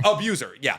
But like they like start to like, he's like, oh my god, why did I do that? Like why did I like, he's like, I should like actually be appreciating that Hikaru's back around, because post that moment he actually realizes like, oh, like this is somebody, like everyone's like, oh, like why did Hikaru come to school today? Like he's been clinging on to you more than often, like that kind of thing. And he makes him realize like, oh, this is a fledgling Hikaru, like he's like, oh, you're even more of a brat than you were when you were Hikaru kind of thing. And it's like, oh, like he got abused, and like it made him realize like, oh, this person is like so dependent on me for like attention and all of that. And for some reason, like I'm like unfortunately, a lot of people in abuse situations tend to like, once that abuse happens, they're like, oh, that person actually deeply cares about me, kind of thing. You get Stockholm. Yes, and so I think it's like when I was watching it, I was like, I don't think 100% this is an allegory for like sexual abuse or like even like emotional abuse, but I feel like it's like kind of there. Yeah, I think I'd have to watch it again, because I could see that. I think maybe I just like missed it a little. But yeah, that's interesting. Yeah. But I thought it was really, I think it's kind of cool. Like, I think there's a lot of directions that could have taken the show. And them, like, Yoshiki being like, okay, cool. Like, this is, like, actually kind of like a child version of Hikaru. Was, like, even more of a brat. Like, I thought it could go one of two ways. Like, either, like, Yoshiki's like, I have to kill this Hikaru. Or it's, like, get Stockholm, get integrated, that kind of thing. Like, actually try and keep this Hikaru away from the organization with the hamsters and all of that are trying to kill him. And I think that's the direction it's heading. Yeah, I think so, too. I thought the only thing that I was suspicious of with that, like, Hikaru's absorbing him kind of thing. Because, then after, he's more cool about Hikaru, is like, oh, did he infect him a little? Maybe. You know, like, did he, like, fuck his brain chemistry a little? You see, like, his pupil's, like, red or something like that. Yeah. So, maybe, which is interesting.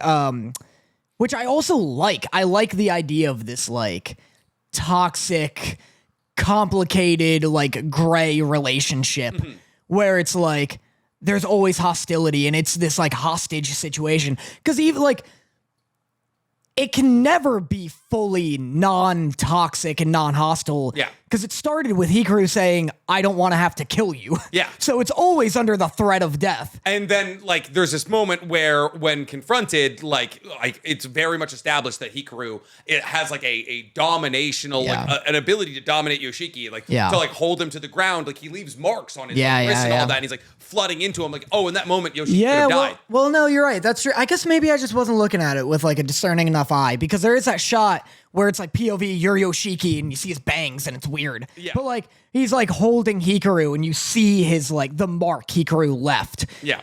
And that's and then when he goes to see Hikaru after, Hikaru reaches out and he like flinches backwards, and Hikaru's like, "Oh, you're angry at me," kind of thing. Yeah, you're right. I gotta watch it again. It was like the last thing I watched last night, so like that's a bad time slot to be, because it's like you're fading in and out of consciousness. Yeah, exactly. And I'm reading like but what else did I have? I'm looking at my notes. Love that Hikaru's offended the main guy, doesn't like him stealing his friend's face. Yeah. I wrote Hikaru makes the worst face imaginable.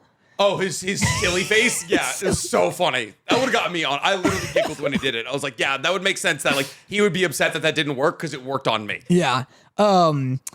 Oh, and then I just wrote, Christ, this is art, because the end of the episode gets so fucking cool and artsy. What was the end of the episode exactly? It's just like when they're fusing, they do the string thing, and he's screaming, and it's all like... And then you get like some flash into like some previous life or something like that. And then it also gets revealed that like, oh, Nanuki leaving the mountain for some reason has like brought a bunch of demons around him. Like Nanuki's like almost acted as a wall, as a levy against all of these incredibly dark spirits. And now I think what's going to titular. A titular releasal. He's acted as like this like levy to like stop all these floods. And now I think Yoshiki's going to have to direct Hikaru's power towards those demons, like in like a directed force to keep them away from the village. I think there's going to be like an acceptance at the end that Nanuki, aka Hikaru, has to go back to the mountain to make Yoshiki's life easier, because like all these demons are going to like come down to the village, and that's going to make life for everybody more difficult. Yeah. I think that's the way it's going to go. But it's good. It's great. I honestly, if you had to rank the things that we're watching currently, what would you put and where? Fucking Tokopi's at the top. Yeah, I'd say as well. And then like 7 spaces. Uh-huh. Wow, Vacant spaces. You really like Toku. This episode was so good. So this was a masterpiece of an episode. Yeah. All right, it's Takopi. Also a masterclass in knowing, like, okay, we have like a story that we're going to tell in 6 episodes and then see you later. Yeah, it's all gas and no breaks. Yeah. If these last 2 episodes really stick the landing, I'm going to be the first one buying this Blu-ray, like buying all the merch if there is any. Case, baby, when it comes out in 2.5 years. Oh yeah, Steelbook all the way. Arcane Season 2's just went out for pre-order. Oh my god. Snatched it right up. Yeah, I gotta get me a pair, you know? Yeah, I'll get you a pair. You want 2? Yeah, I want 2. I'll throw one at somebody at high speeds. Yeah. It's Tokopi. It's too early to say Hikaru because we're on like. Here's the thing: we're on like episode 14 or whatever of To Be Hero X. Yeah, like 16, I think. Yeah. So it's like had more time for me to like it. Yeah. But I'm also like ready to stop. Ready to stop liking To Be Hero X? Ready to stop watching it. I think it is because it's this like anthology thing that it's like if it were this like through line linear story. Yeah.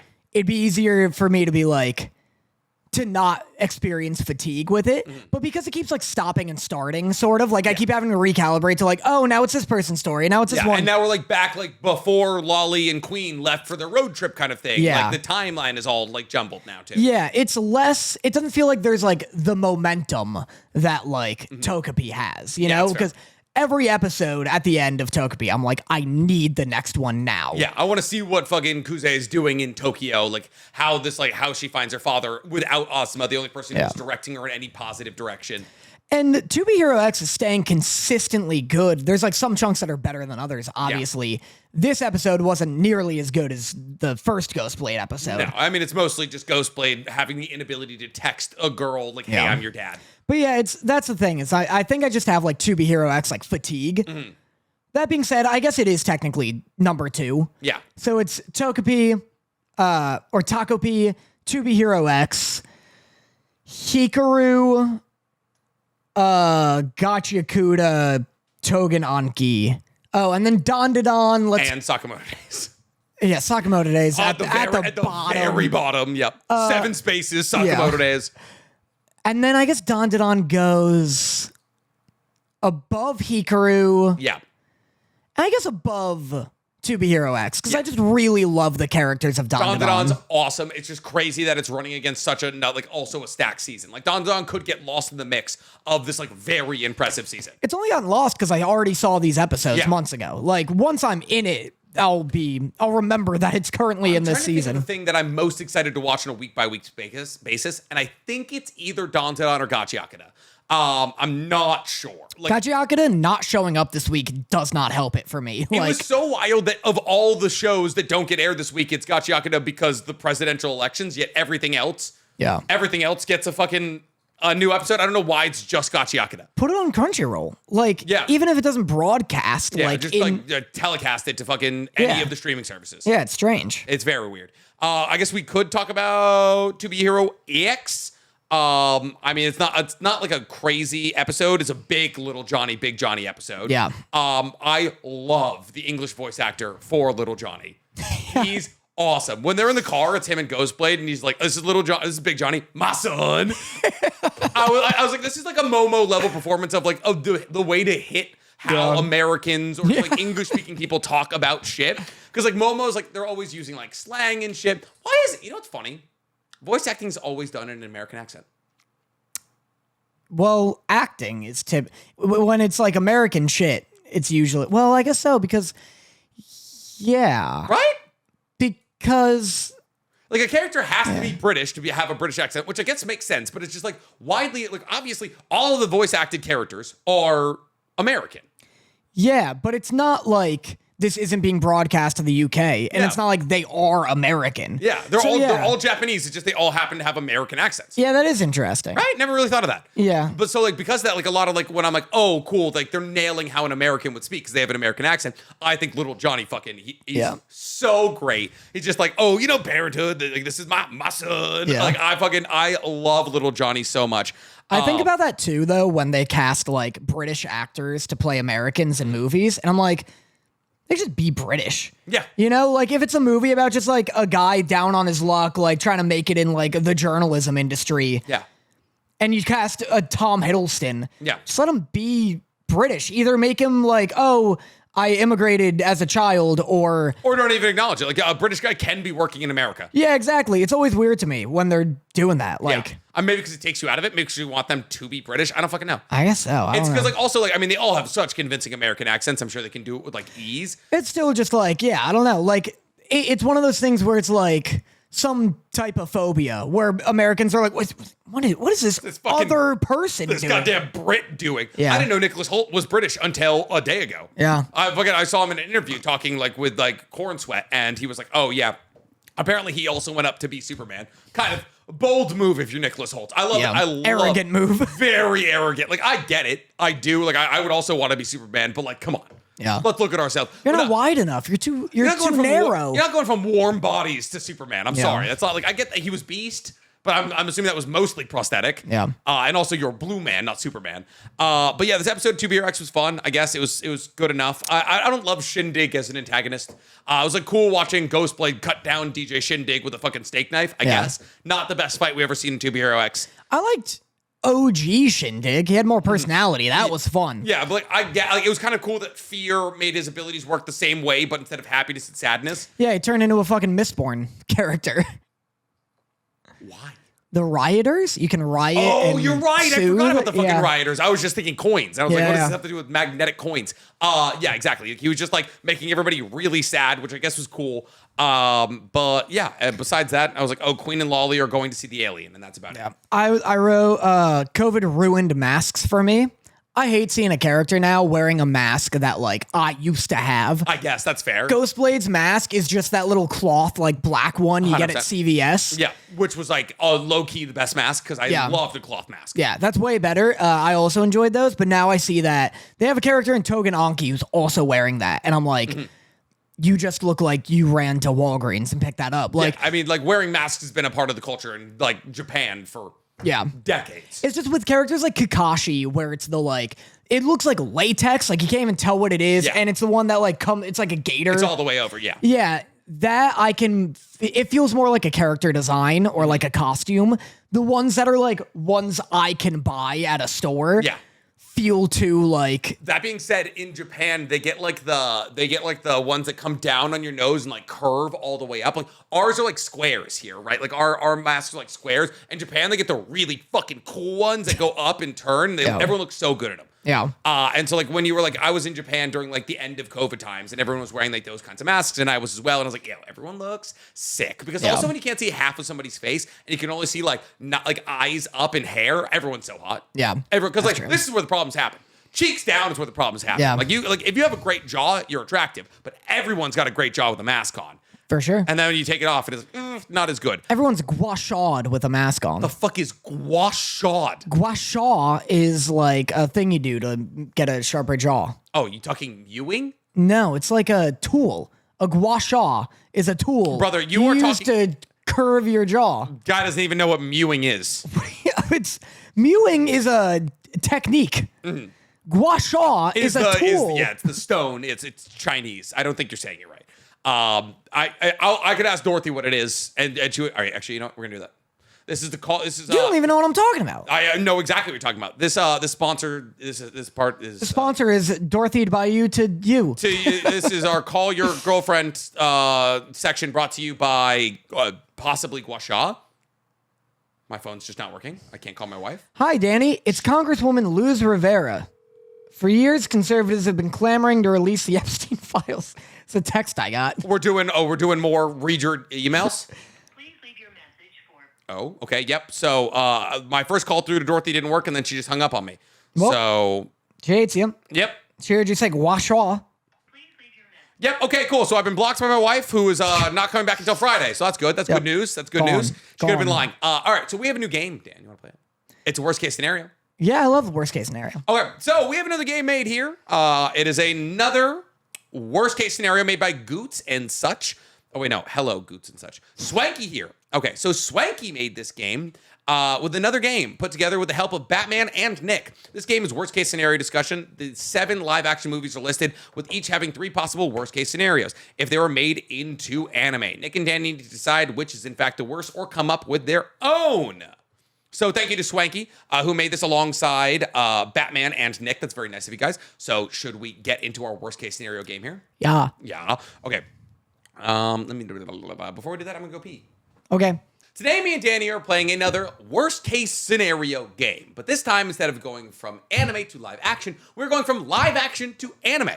Below is a list of 7 live action movies, along with 3 proposed terrible, within reason changes a studio might make if adapting the movie into an anime. Your task is to decide which of these scenarios is the worst case scenario for these adaptations. You are, of course, welcome to come up with your own worst case scenarios, made by Swanky Batman and with the help of Nick. So, Nick, what would be the worst case scenario if James Gunn's Superman was turned into an anime? A, in the anime, they kill off Krypto in the first 10 minutes of the show, but treat him like Pochita from Chainsaw Man, making all the merch and promotional material revolve around him. B, in the anime, every fight is over-explained like an MHA. Superman states every move he's making and names every punch he throws. Go beyond! United Krypton of Smash! I feel like My Hero doesn't really have that problem. It's like Deku will fly into combat. He's like, oh, I have to use smoke screen here and then float through my smoke screen and throw my cape into the air. And then when I get behind him, I'll be able to use Detroit Yeah, it does. I guess I haven't noticed. Or C. I mean, like, every anime does it to a certain degree, but like MHA definitely explains it the most because Deku's got a myriad of the problem is they never really explained how Deku got good with everything. So they're trying to explain how Deku's getting better with his abilities by explaining how he uses them in combat. Right.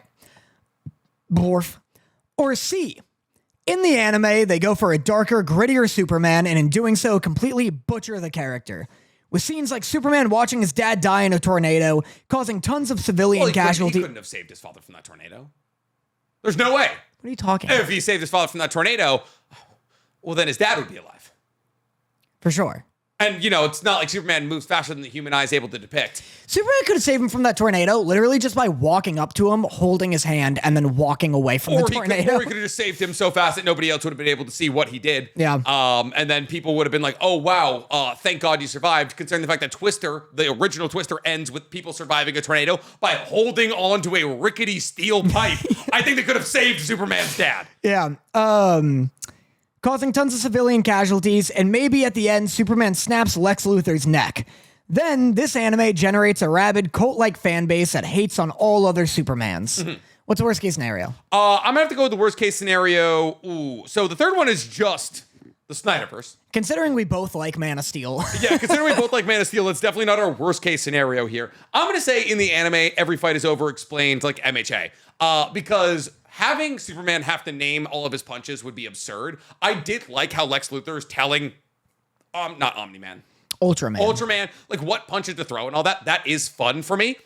But watching like Superman be like, I have to go do this and that. Like Superman is not a contemplative foe. Especially considering the fact that he doesn't do anything super complex. Yeah. Like he's just punching and sometimes shooting a laser. Like when Superman's getting pulled into a black hole, he's got to be like, oh, I have to use my icy breath to push myself out of this black hole. Like just surprise me with it, Yeah, like, just do it. Just do it. I'll understand it because there's nothing complex about his character in terms of like the move sets that he has. Yeah. Krypto dying would be funny. That would be crazy. It'd be crazy. Like with all the promotional material, it was like, oh my God, Krypto. And then it's just, Lex actually shoots him in the head. Yeah. I wouldn't care. Like, I'm not like, oh, I need a Krypto spin-off movie, you know? Like, it wouldn't affect me personally, but yeah. All right. Nick, what would be the worst case scenario in a Fast and the Furious movie? Yeah, now I got your attention. Oh. Sorry. What would be the worst case scenario in a Fast and the Furious anime? In the anime, they replace all of the campfire scenes with beach/bathhouse episodes. Oh, so instead of like sitting down for dinner, it's just like Dom Toretto and like fucking and like I don't even like Letty? Roman. Yeah, it's like Roman like in like some kind of bathhouse trying to peek in to see Letty's ass. Oh, that'd be great. B, every member of the Fast family all crash their cars and get isekai'd into a fantasy world where they race horse-drawn buggies. Oh. The anime is called Buggy Racing. In another world is my special skill, and I maxed out my Riz stat to get a family. Oh, make it immediate. Oh my God, make it immediately. Like, listen. When are the worst case scenarios coming? When are the bad case scenarios? All of these are good. Vin Diesel's getting too old to play Dom Toretto. Make him a voice actor. We need to push it to anime. Dude, I love the idea of them getting isekai'd, but that's the issue with the Suicide Squad isekai, is that it just became like you could have isekai'd anyone else into it, and it's the same show. 100%. You lost the fun of the Suicide Squad. Yeah. I like that it's just Fast and the Furious in an older time period. In a fantasy, and they're doing like fucking heists with like horse-drawn carriages. I'd unironically watch that in live action. I would watch. Oh my God, dude! Yeah, they have to go back in time or some shit. Like they get bonked or hit by like a big old truck or something, and then they're in like ye old London, and they're like, oh, we're gonna rob the playhouse tonight. Oh, dude, that'd be so good. Be sick. You can't go that fast. No, you can't. That's the thing, and like they have to figure out like how to get faster horses. Yeah, they'd be like trying to like shoot out like with like bow and arrows the legs of the horses behind them. You know how it ends? What? Dom Toretto becomes the inventor of the car engine. No, it would have to be like not Roman. What is Ludacris's character's name? I don't know, Ludacris? Luda? Luda? Some shit like that. It would be like Ludacris's character, like try like on scrolls, trying to figure out how to make a combustion engine with the materials he has right now. They make a fucking one stroke steam engine, and they're just smoking everybody. Yeah.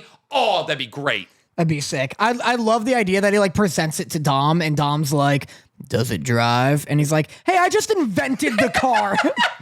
Joe Harden to machine a fucking cylindrical engine with only hand tools, asshole. With 9 child slaves dude, he's like, hey, what's it 0 to 100? 100? We're not using horses, asshole. How about it's 0 to 14? We're faster than a goddamn horse. That's all that matters. Or due to budget constraints, all of the races are still frame/PowerPoint slides. Like Blue Lock Season 2, only the talking is actually animated. It's that one. That's the worst one, because the other two are objectively great. Yeah, they're improvements on the formula. I want to see like the fucking girls. I want to see like all the girls of the Fast and Furious universe. So like Letty, Gal Gadot's character, the other John Cena. John Cena, the Brazilian cop that fucking Dom Toretto marries for a little bit and has a kid with. I want to see them like in a bathhouse being like, oh, Letty, why are your boobs so big? And then like Dom Toretto's like trying to pull apart fucking, he's like, I gotta see my family. Great, awesome, I love that. All right, Nick, what would be the worst case scenario if Oppenheimer was turned into an anime? A, it's a slice of life rom-com anime focused on Oppenheimer stuck in a love triangle he just can't seem to get out of. The making of the atomic bomb is a B plot. I love the idea of like it ignores. Also, we lost the wide, but we lost the wide. Yeah. We always lose the wide. Hi. What's the thing called when you use it to sculpt your face in China? The like jade stone thingy that looks sculpts your jaw. What'd you say, Dan? Gua sha. Fuck, I think that is what he Yeah, said. I know. Fuck! No! All right, that's all I needed. All right, I love you. Bye. Ooh, I'm Nick. My girlfriend's Chinese, so I know all the Chinese words. I just wanted to think that your pronunciation was wrong, Dan. I'm sorry. Oh, my name's Danny, and I support Sierra even after I know everything about Relax. her. That's not true. I love the idea of the Oppenheimer anime being like a silly, goofy rom-com slice of life, and it ends like the last episode. It's like I thought you were too good for love, and he's like, I guess anyone can change. And then it fades out, and then just shows like the statistics of the bomb. And it's like, oh, that's right. It just shows Japan burning, and they're just walking away. It's like, oh, I forgot it was him. Yeah. I forgot he did that. I mean, they're like, the Oppenheimer is kind of a love triangle. It's like his wife is like, come home, and he's like, I'm gonna fuck Florence Pugh. Yeah, like, okay, I guess. B, the anime is written from a perspective that puts the U.S. as heroes for using the bomb and takes a definitive stance that the bomb was the right choice. Netflix original. Yeah. yeah, very much not produced in Japan. Yeah, I was going to say, I love the idea that, like, this is coming from a Japanese anime. Yeah, and they're like, you know what? They're like, you guys made the right call. I think we were being a little crazy. Yeah. Or C, in the anime, the bomb is dropped, and right as it explodes over Japan, Oppenheimer wakes up in a cold sweat and says, phew, thank goodness it was just a dream. I'm surprised this one's not the isekai. Yeah. He gets isekai'd into feudal Japan? I was gonna say it's like they drop the bomb and then everybody who gets killed gets isekai'd into into feudal Japan And they're or like, something. this was good. This was good news. We sent them to a fantasy world. That's the worst case scenario. Yeah. They said we get to make our own. That's what it is. Yeah. It's like a very like it's a standard. They're all like living like it's the first 5 minutes of an isekai anime where they're all living in like 1940s Japan and they're like, man, I hope my husband comes back from war. And then you just see like Enola Gay in the sky and it's like, oh, it's like horrifying, dark dystopian, and like slowly they start to fade away, like from like radiation poisoning. Yeah. Like, oh, I survived the blast, and like, oh my god, my kids are gone, and then they give into like radiation poisoning a day later, and it's like super dark and dour, and then they open their eyes and some busty elf is like. Wake up, senpai! And it's like, no, what? It's like some bussy elf with udders. yeah, dude. It's like the fucking grave of the fireflies for 5 minutes. And then it's like maxing out my tit sucking skill in another world. And it's like, please. Oh my god. Nick, what would be the worst case scenario if Pirates of the Caribbean became an anime? We need a pirate anime so bad. This is a great idea. There are no worst case scenarios. Yeah. In the anime, Davy Jones is turned into a pervy tentacle monster. Never mind. I was wrong. I was wrong. Oh, no, that's great. Especially since they're his face. Oh my god, they are his face. He spends a lot of his scenes trying to grope his crew in the main trio. The whole trio? The whole trio, dude. It's so funny. I didn't even think about Keira Knightley's character. I only thought about him gripping on Jack Sparrow, dude. B, they give it the One Piece pirate treatment, and none of the pirates are actually pirating. It's just the silly adventures of Jack Sparrow and friends. That'd be fun. I'd watch that. That's the most likely, and I'd be upset. Yeah. Or C, for the duration of the anime, they hypersexualize the Keira Knightley character, giving her Tamaki, parentheses Fire Force, levels of fan service that serve the plot. I'm assuming don't serve the plot. Yeah, and are often the undoing. No, that do serve the plot and are the undoing of the antagonists. Like, it's canonically happening. Like, it needs to happen, and the antagonists are like, oh god, I can't board the ship now. Keira Knightley's too busy being sexy. I think A leads to C, so I think A is the worst case scenario. Oh, 100%. If Davy Jones is going around being Davy Gropes. Yeah, and he's just like fucking like, no, I don't let him on the ship. His tentacles will get you. Like, that would be terrible. That would be the second one I would watch. I would just watch Jack Sparrow fuck around on the ocean. That'd be awesome. Yeah, it would depend on like. But then you're gonna be like Jack Sparrow, like popping from island to island, like radicalizing, Helping people. Well, yeah. What? No, what? No, not. Oh, helping. I think he said groping. No. I thought you said. What do you think? I think One Piece is. I don't know. There's not actually that much grope. No, okay. Nami gets groped specifically in Thriller Bark. A fair amount. There's an invisible character who loves it when Nami showers. Oh, great. And it's like, well, like Nami showers every arc. There's a Nami shower scene in every arc. Is there no Nami shower arc in Egghead Island? Guys, let me know right now if there's no Nami shower arc in Egghead Island. I believe there is, but I don't remember it. I don't remember the Nami get naked arc, fucking scene in Egghead Island. Wow, fake arc. But yeah, I think it's probably the Davy Jones one. Yeah, I agree. Okay. All right. Scott Pilgrim vs. the World. Imagine if that got an anime. Imagine. Nick, what is the worst case scenario in a Scott Pilgrim versus the World anime? Mm-hmm. A, in the anime, they age down Ramona to be the same age as Knives. 17. Yeah, that does. Because Knives. That's interesting. Knives is a minor, canonically, in the Scott Pilgrim vs. the World arc. Yeah, and Knives being a minor is like crucial to the plot because it's kind of Scott going through like a quarter life crisis where he's like, he just likes Knives because she's like vulnerable and is infatuated with him. He's a bad guy. He's not a good guy. I saw Scott Pilgrim vs. the World like once a decade ago, and then I got an episode into the anime, and I was like, I don't Yeah. I don't give a shit. That's the bit. He just likes knives because she's like obsessed with him in the way that like high schoolers are like over the moon obsessed with their boyfriends. Yeah, with anybody who's like even remotely more impressive than like the guy they're in math class with. Yeah.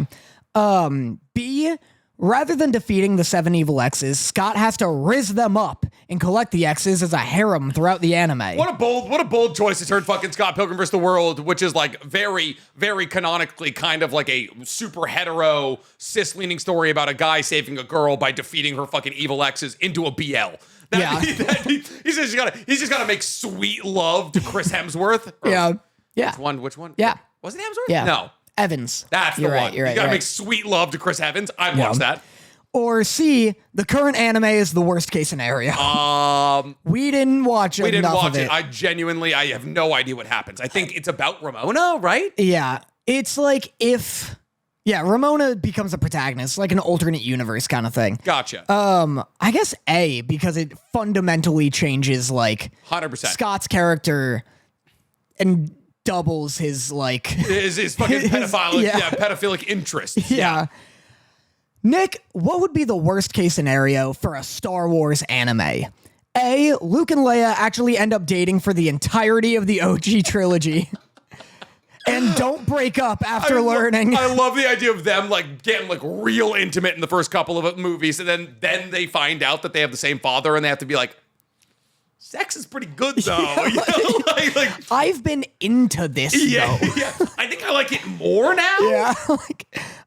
B, throughout the anime, when Obi-Wan is teaching Anakin, he gets horny and turned on whenever he senses Anakin's potential. Like Hisoka. Good. Or C, in the anime, instead of the Force, it's friendship. The Jedi fight and win using the power of friendship. It's like as silly as the Force. Hey, there's microscopic things that live inside of you, and if you have more of them, you can use the Force. One of the best anime airing right now, it uses the power of trust, you know? Yeah, that's fair, and the power of fear. So, like, what's the power of friendship really compared? Like, that's basically just the plot of Fairy Tail. Yeah. I'm gonna have to go with,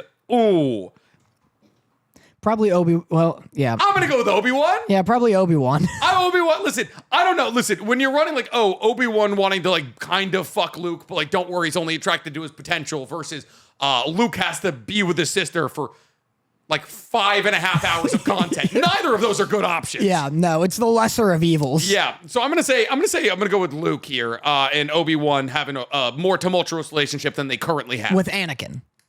Yeah. Oh, yes. Different. I forgot. Obi-Wan's just fucking perpetual trainer. He's just stuck on teacher mode. Yeah.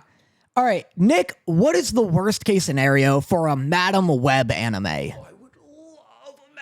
would love a Madam Web anime, dude. That would be great. Do you know what they would do to Sydney Sweeney in anime? Do you know how they would draw that woman? Holy shit. It'd be Tsunade, but younger. Yeah. A, in the anime, Tahir Rahim. That was his name? I don't know. His name was Tahir? I don't remember that at all. Tahir Rahim reprises his role as Ezekiel by doing the English dub, and the audio still doesn't match the mouth movements. That'd be fucking awesome. Yeah, I'd really be into that. B, at no point in the anime is it mentioned that he was in the Amazon with her mom when she was researching spiders just before she died. Okay. Or B, they make it a good anime. C. That'd be really funny if the Madam Web anime was like Edge Runners. Was like transcendently good. Honestly, it would make a lot of sense if they were able to make it like if they made like the Madam Web like a CGCT, like a cute girls doing cute things. Yeah. Like Madoka Magica, where it's like, like this guy's like trying to like kill people and like they're like basically magical girls, but like spider women. That'd be sick. Yeah. That'd be really, really cool. I'm gonna say. And then the audio not matching the mouth movements would also be really funny, and it would that actually be like a good way to like make fun of the thing that they did. These are all good scenarios. I guess B they don't mention the spider. Yeah, whatever. They don't. My spiders. My spider. My spiders. They took my spider. They're going to kill me for my spiders. Yes. God, I love it. We need to watch that movie again. Cool. All right, that's our worst case scenario for the day. I appreciate those who made that. That was incredible. We love you so much. My best one this week is sunscreen. Why? Because I went to Palm Springs over the weekend, and apparently Palm Springs is just abandoned for 3 months out of the year because it's 106 degrees on your average day. That checks out. And it's the hottest place on earth. It was awful. I went through like 3 different cans of sunscreen over the course of 3 days because the second you walk outside, you can like literally feel your skin boiling. I'm probably the tannest I've ever been in my entire life right now. I am dark. And yeah, I'm terrified of aging. Yeah, sunscreen's good. They recommend it. I don't like how it smells or feels, though. You gotta use face sunscreen. Yeah, I don't like it. You gotta use that Korean face sunscreen. I don't like any of it. It gets a little sticky by the end of the day, but like once you put it on, it's not like you don't like feel that layer on you, which is super, super nice. That's fair. So my best boy, sunscreen. Nice. I guess my best boy is Love Island because we talked about that a lot. Hutta specifically. Nope. Shout out Hutta. Nope. Shelly all day. Face card's crazy. All crazy. The only one with like a reasonable personality as of right now. So you have who? You have Alandria, Shelly, Bella. Hutta, Beldasha, and now Sierra. Yeah. Yes. I guess only 5? Yeah. Yeah. All of the women are transcendently beautiful. It's just their personalities are a bit lacking. Yeah. All of the guys are kind of ugly. Not ugly. I mean, they're all still hot, but like they're not like as hot They're as not like, all hot. They're not like as hot as the women on the show by any means. Like those women deserve by far and away better. Everyone's a lot better at emotional intelligence and communication than I was expecting. No. Like it's kind of weaponized therapy. A lot of them have like done enough therapy to be dangerous, but like not enough therapy to realize that they might be like narcissistic. Well, there's moments like that where like Odessa was her name? Alandria is like mad at Taylor because he stood up for the opportunity to get with the bombshell. Yeah. And she's like, what the fuck is that? Like, I don't want a man who the second a new girl walks in is just going to like leave like that. And he's like, you kissed Ace. Yeah. Like during the last game, she got up and chose to kiss another man. Yeah. And then it's like, she's still mad at him for that though. And it's like, well, everyone's a hypocrite. Yeah. Everyone wants to play the game, but doesn't want others to play the game also. It's in a weird area right now where everyone's like, oh, it's just a game. And then it's like, oh, but I'm gonna get upset with you about the game. Like it's like Love Island is in this weird intermediary period where it's like, oh, we want these guys to be as sexed up as possible, but we also want them to settle down for like a monogamous relationship. And so it's like, even the contestants are kind of like, oh, are we supposed to be like kissing in the game? Or like, are you gonna be cool with that? Yeah. And Gen Z is just like in this weird, like half of them are in like enough therapy to be like dangerous and know how to like manipulate somebody based off what their therapist told them, and the other half are just like completely avoidant. Like, hey, like I don't know, it's gonna take a lot of work for me to be in a relationship with you because like I don't for some reason like Gen Z just doesn't really like being in a relationship. All these people too are so down for like true love and they all want to like family up and they're like, I want a big chaotic household, you know, I want family. Like 5 kids minimum. It's like, my God. Yeah, they're like, I want 5 kids. I want one of them. Like, I want one of the like big family oriented girls to like meet one of the new bombshells. And she's like, so like, how do you feel about kids? And he's like, no kids, no commitment. Yeah. No relationship. Like, Like, I don't want a relationship. I'm here to fuck, dog. Yeah, that is like kind of happened in the Australian one because there was this girl called M who was like awesome. She's really cool. She's really funny. But she's like, I don't want kids. Like, I don't fucking want kids. And like she ended up with this guy who was like, yeah, I want kids. And so like she just ended up with some dude from America who didn't want kids. And they're like, cool, we're just gonna like enjoy this summer and like maybe we'll be together when this is over. Yeah. But yes, all right. So best boy, Love Island. My flashback is that Kaiju number 8's manga ended. Crazy. Chapter 129. Crazy. Yeah, short manga, shorter than Vigilantes, which is nuts. Kaiju number 8, one of the most popular manga on Earth right now. Currently airing its 2nd season. It's probably only going to be, I don't know, three seasons long, anime content-wise, maybe 4 seasons long.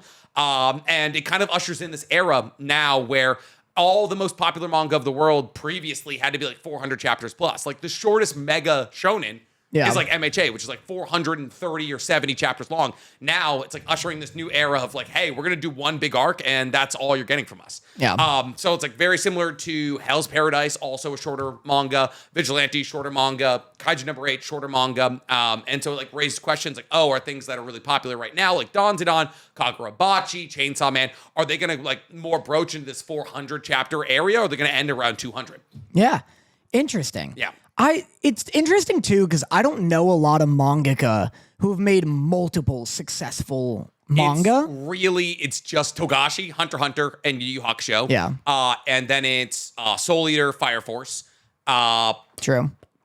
What else? Yeah. I know, and it's like fucking, what's his name? No, Akira Toriyama kinda, like Dr. Slump people like. Dr. Slump? People like Dr. Slump in its time. Yeah, a lot of people do like A-side, B-side, right? Yeah. So there's like, Matsumoto, who does Kaiju number 8, also has like Kaiju number 8 B-side, which follows Hoshina. Yeah. And so like there's like, oh, well, like that's a too successful-ish manga kind of thing.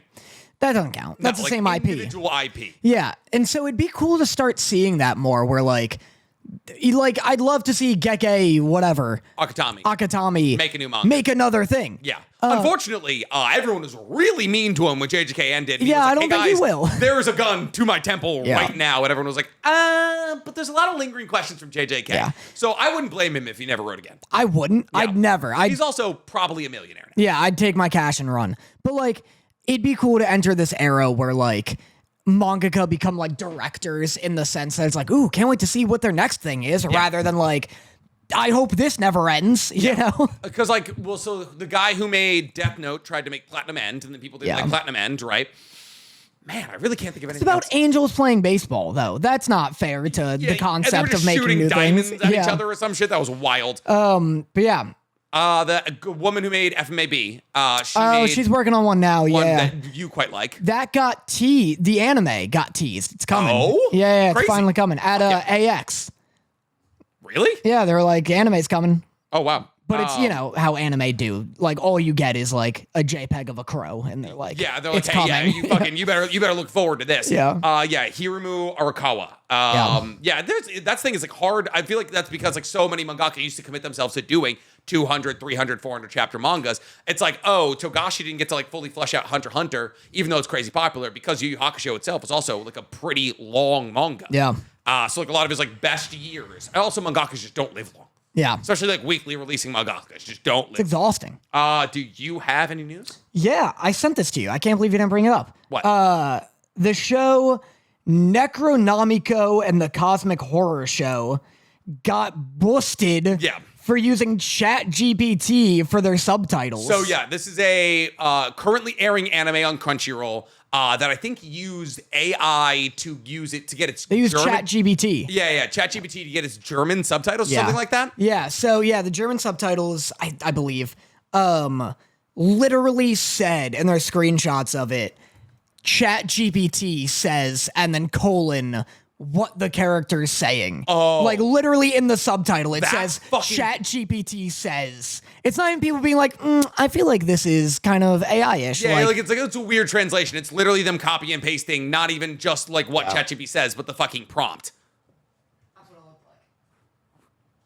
looked like. ChatGPT says, Wein ik der Welt von on weiter. Yeah. How the fuck do you say that fake B? Jenny bin Khan. Yep, that's crazy. And apparently, a lot of the translations just like whack and like not well written. Yeah, it's like not agreeing with what's going on here. I don't think it was Crunchyroll who did it. I believe it's so Crunchyroll like went through a third party to like get that translation done, and then that party obviously used ChatGPT to do it, and very quickly Crunchyroll like had it replaced and like redid it all proper. Yeah. But that's crazy. I mean, makes you think though, like, oh, so like when translations start getting better, like, oh, they're probably people are going to opt for AI 100%. Right now, thankfully, Crunchyroll has it in their like terms of service that you can't do that. Yeah.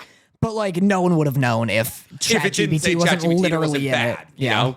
Because this is like a relatively like not known anime in a German translation, right? So like that's a very small subsector of like anime fans. Like obviously, there's you also can't like confirm it. Like if you just look at bad subtitles, you're like I've seen a show where the subtitles are whack, but like I'm just like, oh, whatever, a weird translation. Like, you know. Yeah. That brings us to our favorite part of our episode, Love Letters, where me and Danny poll you, our live audience, to ask us a question that we answer here live on the podcast. So if you guys want to hang out with us before, during, and after the podcast, get a couple of comments in here while me and Danny are going live for the pod. Ask us a question that we answer here live on the podcast. Get the podcast 2 days early and get 2 additional hours of Nick and Danny content every single month. You can become a member of the Patreon for $5 a month. Danny, do we have any questions? And are they about how I build this goddamn gunpla? Swanky asks, what would your co-host's vital instrument be? I feel like it'd be your fake ass glasses. Fake ass glasses is a really good one. I didn't even think about that. You wear them all the time. They're do. not prescription. They don't They're do blue light. anything. They're blue light. They do something. They don't do anything. They stop my headaches when I look at screen long time. No glasses, headache. Okay. Put glasses on, no headache. Right. Might be placebo effect. Legitimately willing to admit it might be a placebo effect, but I've worn these every day for like 4.5 years, and now they work. I bought some to be like you. Instant headache. Really? Instantaneous headache. Maybe I've like programmed, because when Yeah. I take these off, like it's kind of the same thing, and just a bit more yellow, but the blue is like blistering to my eyes. Yeah, I interesting. don't know why. I think that's your vital instrument. That makes a lot of sense. I think when you use it, I guess it shoots lasers out of it. Maybe. Yeah, get laser eyes. I would be kind of sick. Or like X-ray vision or something like that. Yeah. Like I can see all the blue in the world or some shit. Or all like the orange in the world or something. You see a bunch of blue. I see how that Who just get a gives ton of shit? blue. Yeah. Like What a bad power. I would. It wouldn't be great, but not all vital Yeah. instruments give you good powers. These are $8 Amazon blue light glasses, True, fair. and I got 2 pairs. Yeah. I got them like years ago. I'm surprised. I don't know where my black ones are right now. I'm surprised I even have 1 pair left. I'm surprised you're. Yeah, I'm shocked you're wearing the clear ones. Because I can't find my black ones anywhere. Your vital instrument would be. I'm gonna go with. The handful of teeth I keep in my pocket. The handful of teeth is, Yeah. I mean, that and pocket sand are about as good as it gets. You don't really have a thing.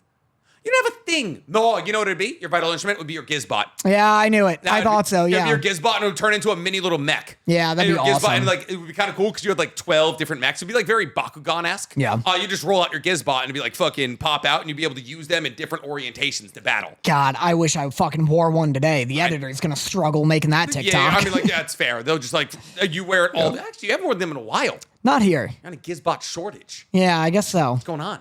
I don't know. I'm accessorizing in other ways. That's fair. these Maybe days. your mini blade, your little blade necklace. Yeah, my little knife necklace. Oh, this could also be mine.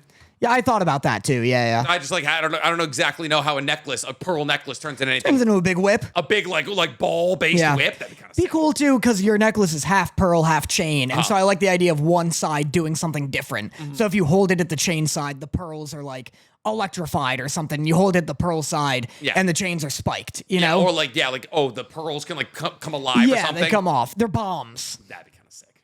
Yeah. All right, guys, that's all we got this week. We appreciate you so much for checking in for another episode of Otakus Anonymous. We will catch you guys on the next one, but until then, bye-bye. Bye.